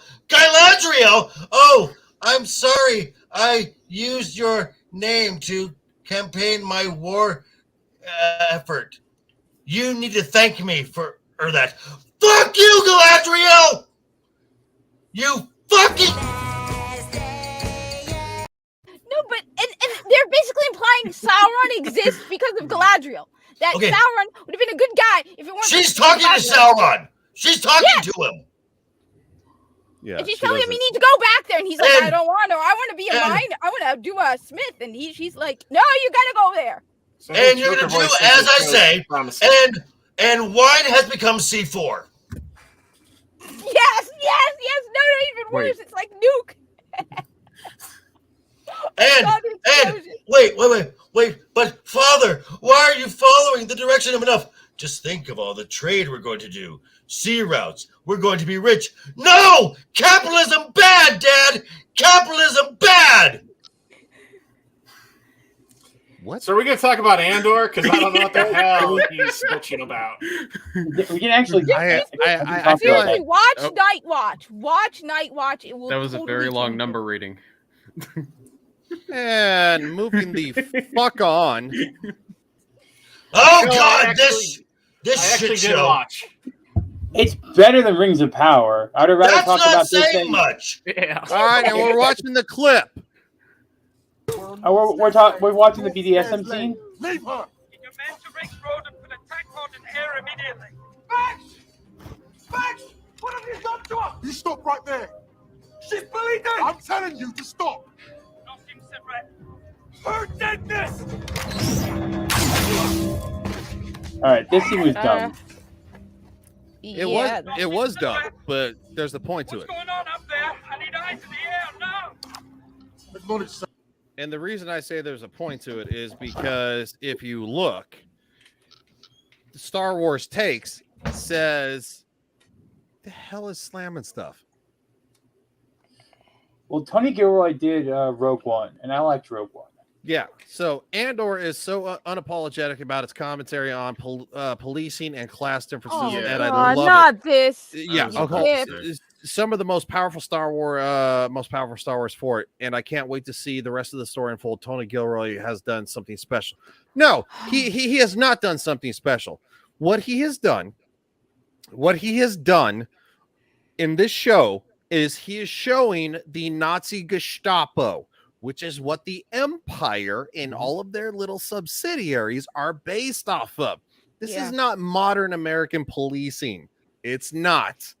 This is based on the Gestapo raiding people's homes and saying, we don't care.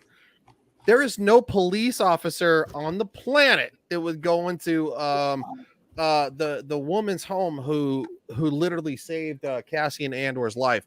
And then as soon as she like steps forward to like do something, he goes, like, it's not going to happen, guys. See, I saw this as more like a mining, like a South American or like an African diamond town type thing. Oh, absolutely. Because the people in there are corporate. These are all like, we have to make sure I'm just saying, I think it's a little bit different than the Empire, but I get where you're coming from. Like his take on it is wrong.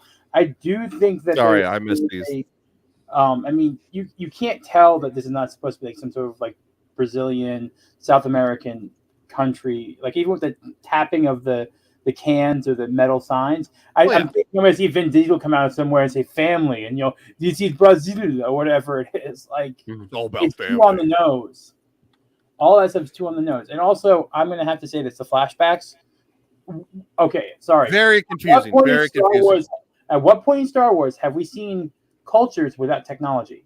Even the Ewoks were able to adapt to the speeder bikes and everything like that in like 2 seconds, which tells us that they had a level of technology that you may not have seen. And you're telling me that we have kids somewhere clicking or whatever language they're doing that they have no subtitles for, which is annoying as all. Yeah, that was super. Get out. That was really fucking retarded. Using blow darts, it's Star Wars. It's not Prey. It's not like I don't get it, and I don't care about him as a kid, and I don't care about his sister. He's going to die. All this tells me is that the sister is going to somehow be important later on. Go ahead, buddy. Because usually I don't watch these shows with you guys because I don't get time or I don't care, but I did watch this. I will say, visually, this show looks great. This is probably the best produced, not only Star Wars we've seen in a while, but even out of anything on Disney Plus. I mean, it is top notch. I mean, there's even a fair amount of it that does look better than some of Mandalorian because it looks like it's far more of an actual set. And there's more people going on because Mandalorian, a lot of it's just him, right? So that's why they do that, video. Void or whatever it's called. Yeah. I'm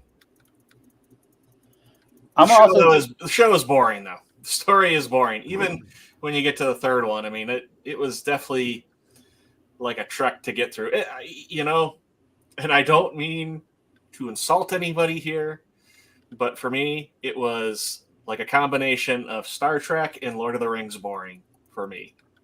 Yeah, we don't get insulted here, man. I'm just saying, like that's. Oh my God! What did you say about Star Trek? For me personally, like I'm just not a big Lord of the Rings fan, nor am I a big Star Trek fan. I wish I was. I wish I could get into it, but just that's kind of how it feels. It's understandable, yeah. I mean, right? It's supposed to be about migrants, so I feel like, right, the reason there's no subtitles is because they're trying to make it be like more migrant and like we can't understand. That was so. I'll take that back a little bit though too, because there wasn't subtitles for the alien language in the original trilogy either. Yeah, so they did not subtitle any of the alien Ewoks. language. I mean, there wasn't even language for Ewoks too. But at the same time, the Ewoks are murder bears. They're all abandoned teenagers, and JB, you're muted. There you go. No, you're good. We all know how. Worthless teenagers are today, by the way. So I'm not surprised that they couldn't figure out anything. Phil, I know you had a chance to actually watch this one. What do you think? I just watched a review of the episode. Oh, that's actually, right. so. That's right. Yeah. Okay. Yeah, it was House of the Dragon. Sorry. Yeah, I don't have Disney Plus. Trust me, I have a place you can go. If okay. I don't have Disney Plus either. I just want to say one thing. I get what some of this was going for in tone. To me, it feels like a bad attempt at doing what like Winter Soldier did as like a 70s spy thriller type of deal in the beginning. When Stellan Skarsgård shows up, that's when everything changed for me. You actually brought in an interesting character. You don't think he's an interesting character? I think he's playing the same role he plays in every but not the whole thing. We know from the trailer he has a duality. He's the same character, Tom. Range. No, look at the trailer. Range. He plays a Nancy Playboy senator in the trailer. So. Okay, but he's the same character in every role. Why? Because he has the same voice? You want him to change his voice? He has no range. He has no range. I have a quick question. Was anybody actually wondering who the girl is? Bix? I didn't. I know she's attractive. That's all I know. I know Jeremy was liking her because she was attractive. Well, it was funny because that's the love interest from Morbius. Hashtag rah. I don't know. I figured I wasn't allowed to watch it because my father is an immigrant. I'm not an immigrant. I was born here. So, also, are they now intimating that the Empire has British and the below the Empire has like Scottish or Irish? Like, is that the new? Yeah, that makes sense to me. And you're talking about the sergeant. Yeah. Well, not only that, but like he's like, "Oh, sir." It's not like he got a Tarzan or something like that. Like, I'm like, okay. I mean, I liked his character as like this kind of like hard ass kind of guy. I actually really like the inspector guy, the person who was he's doing a all major of douche, which he plays a good bad guy. He's a good bad guy. The characters are more interesting, like those, like especially Bix, the girl. I think I don't like the fact that they set up the weird, jealous boyfriend like thing. I was kind of thinking that's because her and Andor previously might have had some type of they totally did. They I definitely kept thinking definitely about that the boyfriend looked an awful lot like the guy that knew Andor's mom. Because I'm like, is that his son or brother? The guy who knew Andor mom, the guy from The Wire. I don't know. The guy who his father, his adopted father. Yeah, I mean, I think we're all on the same page that we don't know anybody's name except for Cassian. And by the way, too, I know Bix and the corporate police. They look like tactical Space Mountain cast members. Those outfits, especially those hats. Yes. Oh my God, yes. But that was done on purpose, I think, because I think they're doing it for They had extra Space Mountain outfits, and they made them tactical. No, I think they're thinking about stuff they can bring over into Galaxy's Edge. So they're making the outfits and costuming. The hats were so cheesy. Actually, I mean, like the outfit wasn't bad. It kind of looked nice, but those hats made them look like cast members. Honestly, the green jackets on the guy and the guy with like the dreadlock type of hair, who we never heard their names, so I have no clue who their names are. Mm-hmm. The father and son. Yeah. Whoa! He's out walking his dog right now, but it's his birthday. I'm back. 24. Yeah. Whoa! Hold up, fucker! It's your birthday. That was yesterday. He said something about that. You even said. Guess what, motherfucker? You're getting sang to. Oh God, no! Oh yeah, we're doing it. Everybody's doing. No, you better come back, fucker. Run. I understand, R2, if you don't want to. No. Happy birthday to you. Happy birthday to you. Happy birthday, Cmdr Phil. Happy birthday to you. I won't take the clothes off. And now I'm taking my shirt off. Oh God, what? Thank you. I will never ever tell you when my birthday is. Ever. Oh, trust me, we'll figure it out. Yeah, try. Joker voice singing like Marilyn Monroe levels of we have to Commander.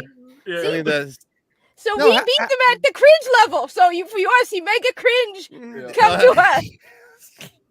Don't go to Friday. Oh, after it. That is so getting clipped. Yeah, that's very much getting clipped. We watched the Andor clip. I can delete that. Well, okay. Andor. Oh no, go ahead.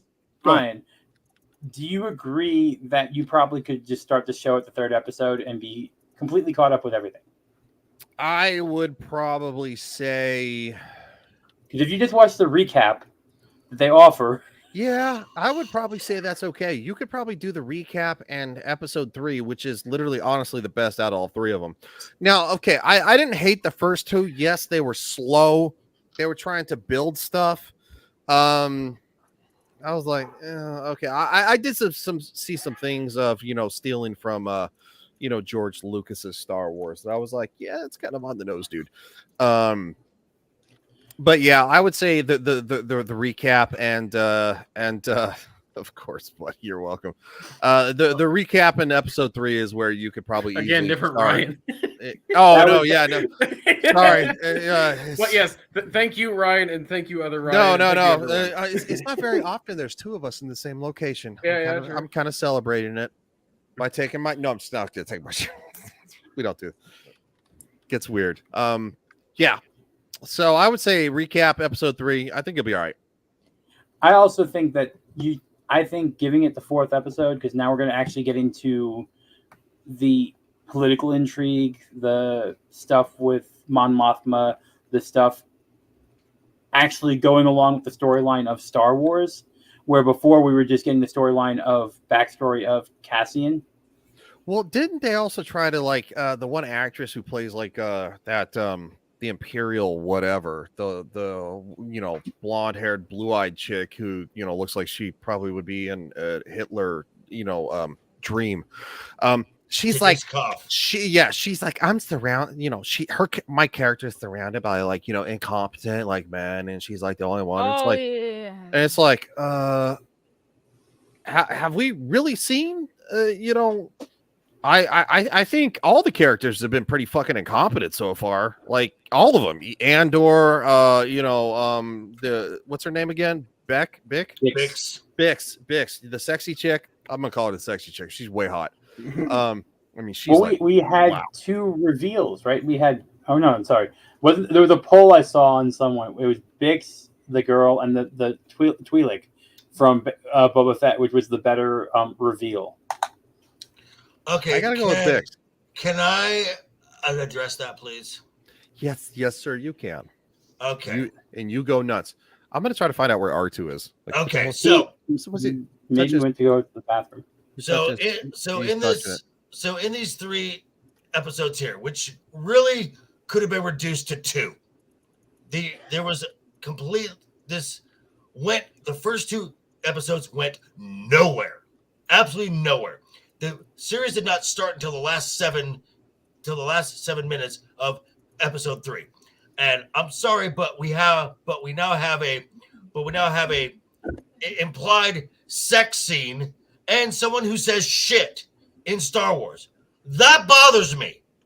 That is not the world of Star Wars, and this show is boring, and we have already seen the Trumpian world politics already interjected into episode 1 when the soy boy decides he's going to go against his orders and he's talking to the navigation guy, whatever, who's looking at the monitors, said, "Oh, we can't even keep because these are obviously the bad guys. We can't even keep our own orders secure." Because that's what it said. True words. Borders are racist. Guess what, folks? They're not even being subtle at this. You look at where Andor lives. It looks like Tijuana, Mexico. You look at the planet where he grew up. That is straight up colonizing. Oh boy. Oh God. They did it with the Rings of Power not even being subtle. Fuck this show. Fuck Lucasfilm. Fuck Kathleen Kennedy. Like they're 2 years out. Why is there still so much TDS? Like I understand. Honestly, it is not as over the head. It is there, but I didn't watch the first 2 episodes. Okay. I went through them in double speed because I just kept fast forwarding whenever there was a flashback because I found them pointless. So whenever there was a flashback, I would agree. I fast forward because I didn't care. So I didn't get any of that border or tribalism stuff that they're talking about in this because I didn't watch it. I watched the 3rd episode. I watched Stellan Skarsgård sew up, throw some grenades around, have an action scene, which was a good action scene in the show. Okay, but Tom, again, that's only 7 minutes, and I didn't have to sit in a movie theater and sit through the other things I didn't like and didn't want to watch. Okay, but to really give an honest review, you've got to look at the whole thing. I'm not, but see, here's the thing. I'm reviewing it and giving it an impression and saying, hey, look, I found things I like. There were things I don't like. I didn't like some things. Based on the third and the best part of the series. So but it's like an album. It's like an album. Do you like every song on an album? So how can you honestly give an honest review if you haven't watched the whole thing? I'm not offering a review. Hold on. Okay. I'm saying if you want to enjoy it, just watch the third episode. That's what I'm saying. Am I saying it's a good show? No. I'm saying if you want to enjoy it in some way, then just watch the third episode. I'll say this: if you're going to give a full-fledged review, which I don't think Tom is doing, I think he's doing it for the purposes of discussing on this channel. Me, I do more. I watch all this stuff because I want to do a full-fledged review, much kind of like you do, dude. We don't necessarily agree, obviously.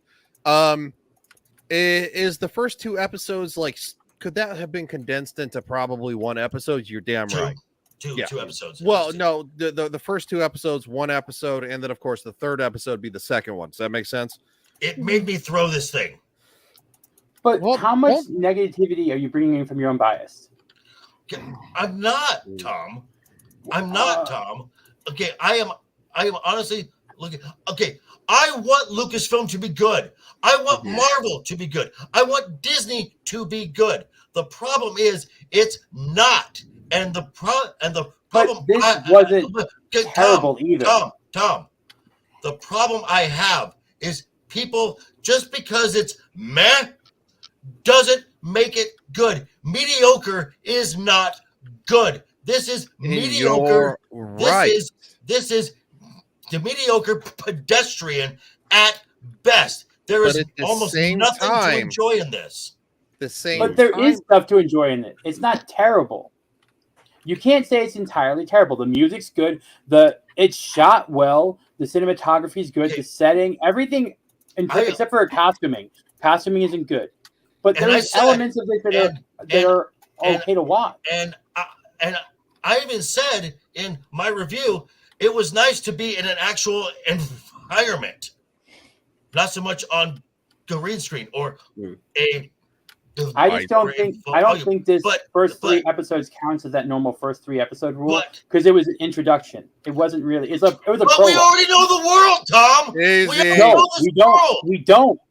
Yes, we do know this world. No. We know some of Star Wars. We know some of the world. We don't know all the players. We don't know everything intrinsically.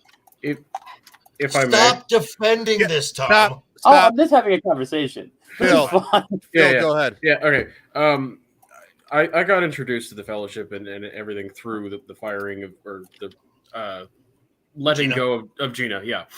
So I grew up on Star Wars. I loved Star Wars, and up until about a few months ago, that was essentially my life. Like, I get where you're coming from, Joker, but I just have so much apathy for it now. I don't even care to get angry for it at it anymore. Yeah, I'm with him. Yeah, I understand though. Like, and I get your point too, Tom. Like you can't. It's hard to hate on things 24/7. Like it just gets to you. So, I'm just tired of the whole. Everyone else says everything bad about it. I'm just going to say the 1 or 2 things that were good because everyone else has already said everything bad. Everyone has, and shoot, Jeremy liked it. Like the fact that Jeremy actually said he liked it. You know what I mean? Like honestly, it's not as bad. It's not as over the head as a lot of the other things. It wasn't as over the head as Prey, which Prey wasn't as bad. Prey was worse than this, but it's not Kenobi. It's not characters I care about either. The fact that it's not characters I care about is easier for me to watch. Same like Mandalorian. There weren't characters we cared about in the beginning. It was characters they introduced that were new. There's nothing to destroy there. You can't destroy Cassian. He burns up on a planet. Like I don't care about that character. I kind of care about Bix a little bit now. They introduced her well. She's well written. She's allowed to be feminine. She's not a Mary Sue in this point right now. She's a well written female character. Go ahead. Based on what? Sorry. The characterization they have with the interaction with the characters around her. Just a fat gamer. Oh, hey. That's even? Yeah, it is. Steven, what's up, Steven? Hey, buddy. Wait, that's Fat Steven Seagal? Yeah. Steven Seagal. Oh, cool. I've heard of you. Welcome. That's awesome. Yeah, The new droid is Wally, and they're going to sell it in the theme parks. Yes, you're right. It definitely reminded me of Wally. But I did Say like the the new line, droid, Steven. though. I mean, I like how it was like. I'm calling Hold this on. right now. I'm calling That this right droid- now. hold The on. droid's That- going to be the voice and brain for K2SO. Okay, that droid, oh my god. So finally, because I cannot relate to any character unless I see myself represented in any way, shape, or form. God, not this. So I finally get representation of a stutterer in Star Wars, and it's a shitty box on wheels that gets peed on. I like Thanks it. a lot, Hey, you dicks. I'm a slug.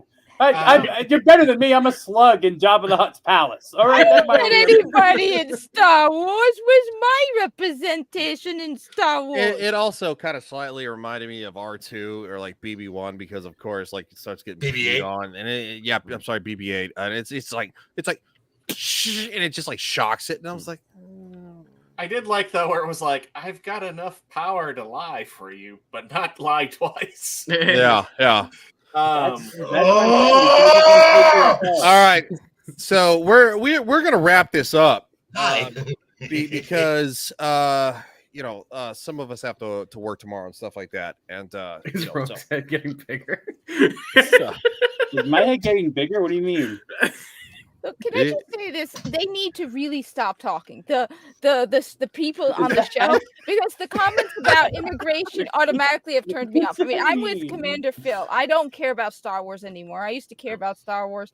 I read a lot of the novels. Now I'm more along the lines of I don't care. I don't even have the energy to go and sail the high seas. But the fact that you go on about the whole immigration thing and only migrants can, that's like you automatically already sour me of the show. So no matter what you say, I'm already looking at like you made this with this goal in mind. There was one line of dialogue. No, I get it. There's only one dialogue in the show, but when you precurse it with these kinds of attitudes, it automatically sour. It's like putting a red filter in front of the screen. No matter what you show, your intentions, you've soured me of it. So I'm even less interested. So they really, Hollywood needs to keep their mouths shut. It is exactly like you walk into a store and you want to buy an iPhone and the salesperson goes up to you and says, no, you should buy a Samsung. And then But you should. I have Samsung. I have Android too. I'm an Android person too, but I'm just saying Nope, you go into a iPhone. store and someone and the salesperson starts cursing and insulting you because you want the wrong type of phone. And it's the same thing here. Hollywood needs to shut up and it needs to tell their little loyal bootlickers to shut up because they are ruining their shows. They are ruining everyone's perception of it. Well, this is no different than literally a culture war. Like every society under the sun has gone through it. It's Steven.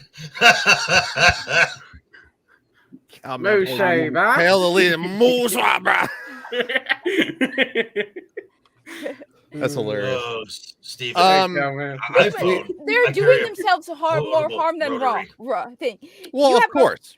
You have a war between iPhone and Samsung. They both go after each other. But when you go into a store to buy it, the salesperson, unless they're paid by Samsung, which some stores have like rep for different companies, the salesperson is supposed to be neutral.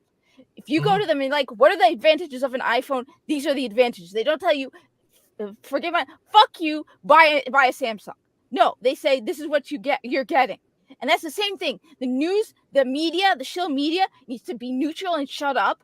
The actors need to shut up. There's a reason why I don't post on my Twitter my employer, because I don't represent my employer. And these morons need to get it. They need to go anonymous or shut up. Because period. Oh no, not horny. Hail Cmdr Phil. Yes, hail to Cmdr Phil. Horny Elf is funny. He actually followed my old Twitter account. Before it got suspended. Thank you, Joe Biden and your Gestapo Kat, speech. I'm with you. Kat, I'm with you. And I'm with you. Everything you've said, I agree with. I feel like I can't associate when the patriarchy isn't talking. That's fine. No, so are you assuming my gender? Oh yeah. Yeah, actually, a matter of fact, she sent me a photo. She has a bigger dick than I do. That's not that hard. Tom, I told you about my 3-inch penis in private. You fucking asshole. You can't lie twice. We He's know like- it's a micro one. It's what is it, 1.5? He's like 3 inches going 90 miles an hour is still something.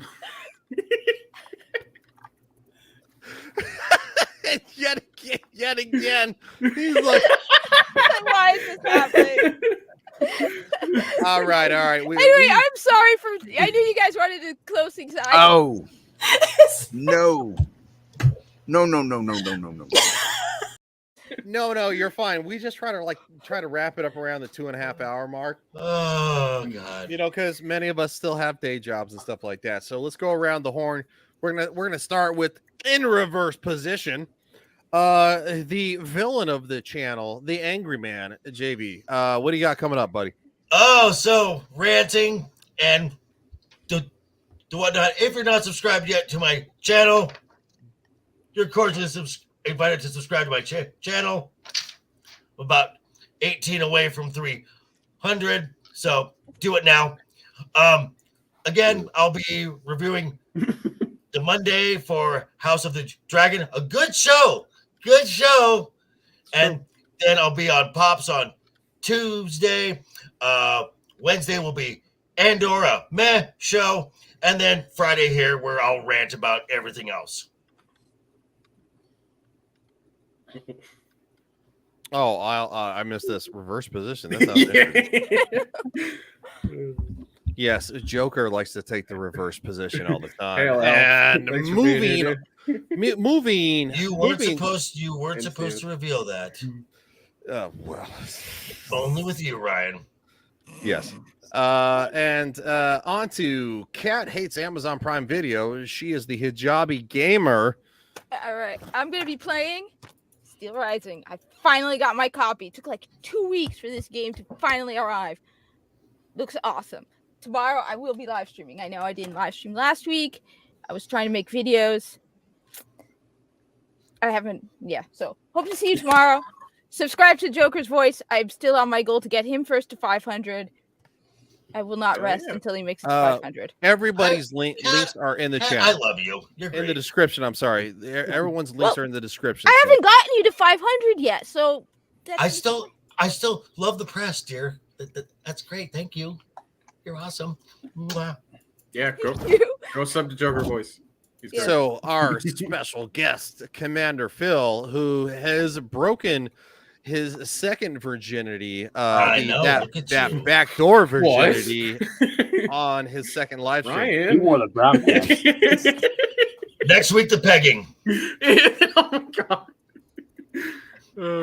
And ASMR thoughts. I was about to say we haven't shown him the ASMR thoughts. Right? R2? I'm sure he knows. Yeah, R2 will leave if we do that. R2's already ready to leave. Is R2 sub to Amaranth or something? He was ready to I leave showed him an hour Amaranth, ago. and he was like, "Dude, what the fuck?" Oh man, I don't know. Amaranth may not be able to make the same money anymore with what Twitch's doing with their profit streams. Yeah. Oh, God. All right, Phil. Yeah. Yeah, you can always find me on Twitter. That's the place where I'm most active. Oh, yeah, I and forgot to- hail the Legion of Memers. Yes. Hail to And the hail to you Legion. guys. They are the Legion for a reason, and trust me, I am the minor Legion in this, the Legion of Memers. Oh, come on. Who has already? I've gotten my first Legion of Memers post tonight on Twitter. I was very honored. That was very funny because I got a shirt off today because I like feet stuff. No, I'm gonna run with this forever. Okay. I like All right. feet stuff. Oh God. It's not necessarily true. But Brie Larson I'm all fan for it. confirmed. Oh, stop. Can we pick somebody else? Like You started it. That's okay, true. I did Morphin Clark then. You oh yeah, I probably lick her toes. Yeah. She's not horrendous looking. Okay. I'll take your word. I The will give actress you who plays that, the- but I'm not going to give you the feet thing. Why would you? Ew. What? Lick that. Feet are gross. Yeah, no, I'm saying like I will give him that she's attractive, but I'm not going to. No. Yet again. I'm with him. Why would I'm just gonna say I'm not gonna tell you what's on those toes. Yeah. Oh, I have no idea what's on those toes, but you know what? I'm gonna ride this feet thing till my YouTube career is done. I don't give a shit. Tom from the Rogue Attraction. Well, I have on tomorrow for a Perfect Park Day, Blabbering Collector. She That a chick? Oh, shocking. Hey, you know what? They were the people. Where's my turn? She's part of You're Gen Z. cool. I think R2 gets to have the privilege of being the first male guest on the show. There'll be one every 7 weeks or so. Somehow I think Jay Drunk 3PO is a little bit like what the fuck. I told him he gets to do it at he will be my when I get 1,000 subscribers, then I'll have him on the show. Yeah, absolutely. That makes the most sense. Yeah. You know, that's not gonna bite you in the fucking ass later. Nope. I've watched I've watched the park hopping streams. Yeah. What? I'm the plucky comic relief. Mm-hmm. Yeah. I'm not the red shirt. You're telling yourself that. No, we're just kidding, man. And lastly, and certainly not least, R2, memer of Legion. Yes, the memer of this Legion. He's not a Legion of memers, but he definitely memes the shit out of me. Well, yeah, you can find me over on my channel after the weekend. I've got 2 other co-hosts who joined me, JT, who wasn't here tonight, and Maria, who joined us in the chat for a little bit. We are off this Monday, but we will be back on October 3rd. We're going to be reviewing the Monster Squad, and we'll have the Gilk Man as our guest. Wow, nice. Also find me on my second channel, which is Salty Nerd Highlights. I posted that in the chat. I'm 1 away from 100 on that channel. So if you love Nerd and you love the best of moments from their channel, go subscribe to me over there. All right. Oh, and I guess I'll be on Tom's show on the evening. Oh, that does remind me, not this coming Saturday, because I don't know if we'll have power, but next Saturday, so... Oh, yeah, that's right, the hurricane. So 2 weeks from now, I will be doing a 600, because I didn't do a 500 subscriber celebration stream, so I'll do a 600 one, because I don't know why. I'll do it. People do that stuff, I guess. I don't know. Last time I celebrated a stream, I got way too... and things started touching me. Drunk? What? And then Oh, the tree? Yeah, okay. The tree touched me. Both physically and emotionally. There was 20 minutes of me and drunk Tom. Oh, nice. Couldn't hear anything. I already had 6 drinks by the time I started the stream. Tom and a creepy guy sitting next to him. We got the missus who says after this go on Dreaming Tabitha's YouTube, she's painting. Absolutely, we love. She is a part of this. She's a legacy character on this panel. We love Tabitha. And, excellent term. Wait, so if she were a boss, then she would be like a raid boss, and we'd get legendary gear from her. I guess. Yeah, that's a good way to think about it. I'm a gamer. I think that way about gaming. Yeah. Oh, real quick. Are we wanting to try to do any Fortnite coming up? Oh, hell yeah. Yeah, if you want to play, let me know tomorrow night after because that's happened every week. It happens every. Yes, I know. Have the Destiny. I didn't have power last week. I have the Destiny. I can do it tomorrow night. Yeah, I can as well. Oh, I didn't have power last week, guys. Oh, I didn't. Yeah, so next time we won't invite like 35 people. I'm sorry. And lastly, and certainly not least, something to take us out on the night. Here we go for R2. Oh, God. Oh, no. You have saved? Oh, God. Oh, my God. What are these? You didn't stay on brand, Ryan. You should have brought up something with feet. Mm-hmm. Oh, You know there's my something. bad. I had Next to quickly week. I had to quickly Google it. I was on the fly. Oh, yeah, right. I saw your bookmarks. Hold on. Actually, I will. So it's feet and ear eating. No. No. I'll share again. Watch. This is ASMR of feet smashing cake. So, Wait, is that no? So look, no. Hold up. So follow channels Zia, X-Ray Girl, Geeky Crochet, The Mighty Yeti, and JT. Recommended channels because I do the ASMR stuff to fuck with R2 so much. Yeah, that's Hold on. That was worth it right there. Yeah. And on that note, Night, everyone. that is a successful stream. We will see you next Friday night. God bless you all, and this has been a fucking blast. See you guys.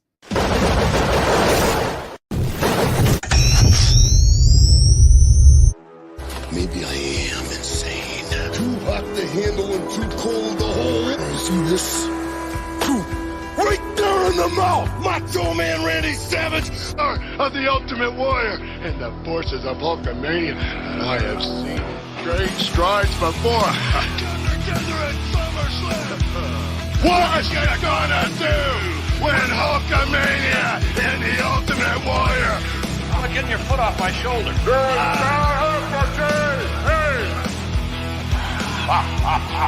there you have it. I still haven't found. Here's the next champion. Don't worry, I'm a fan of white.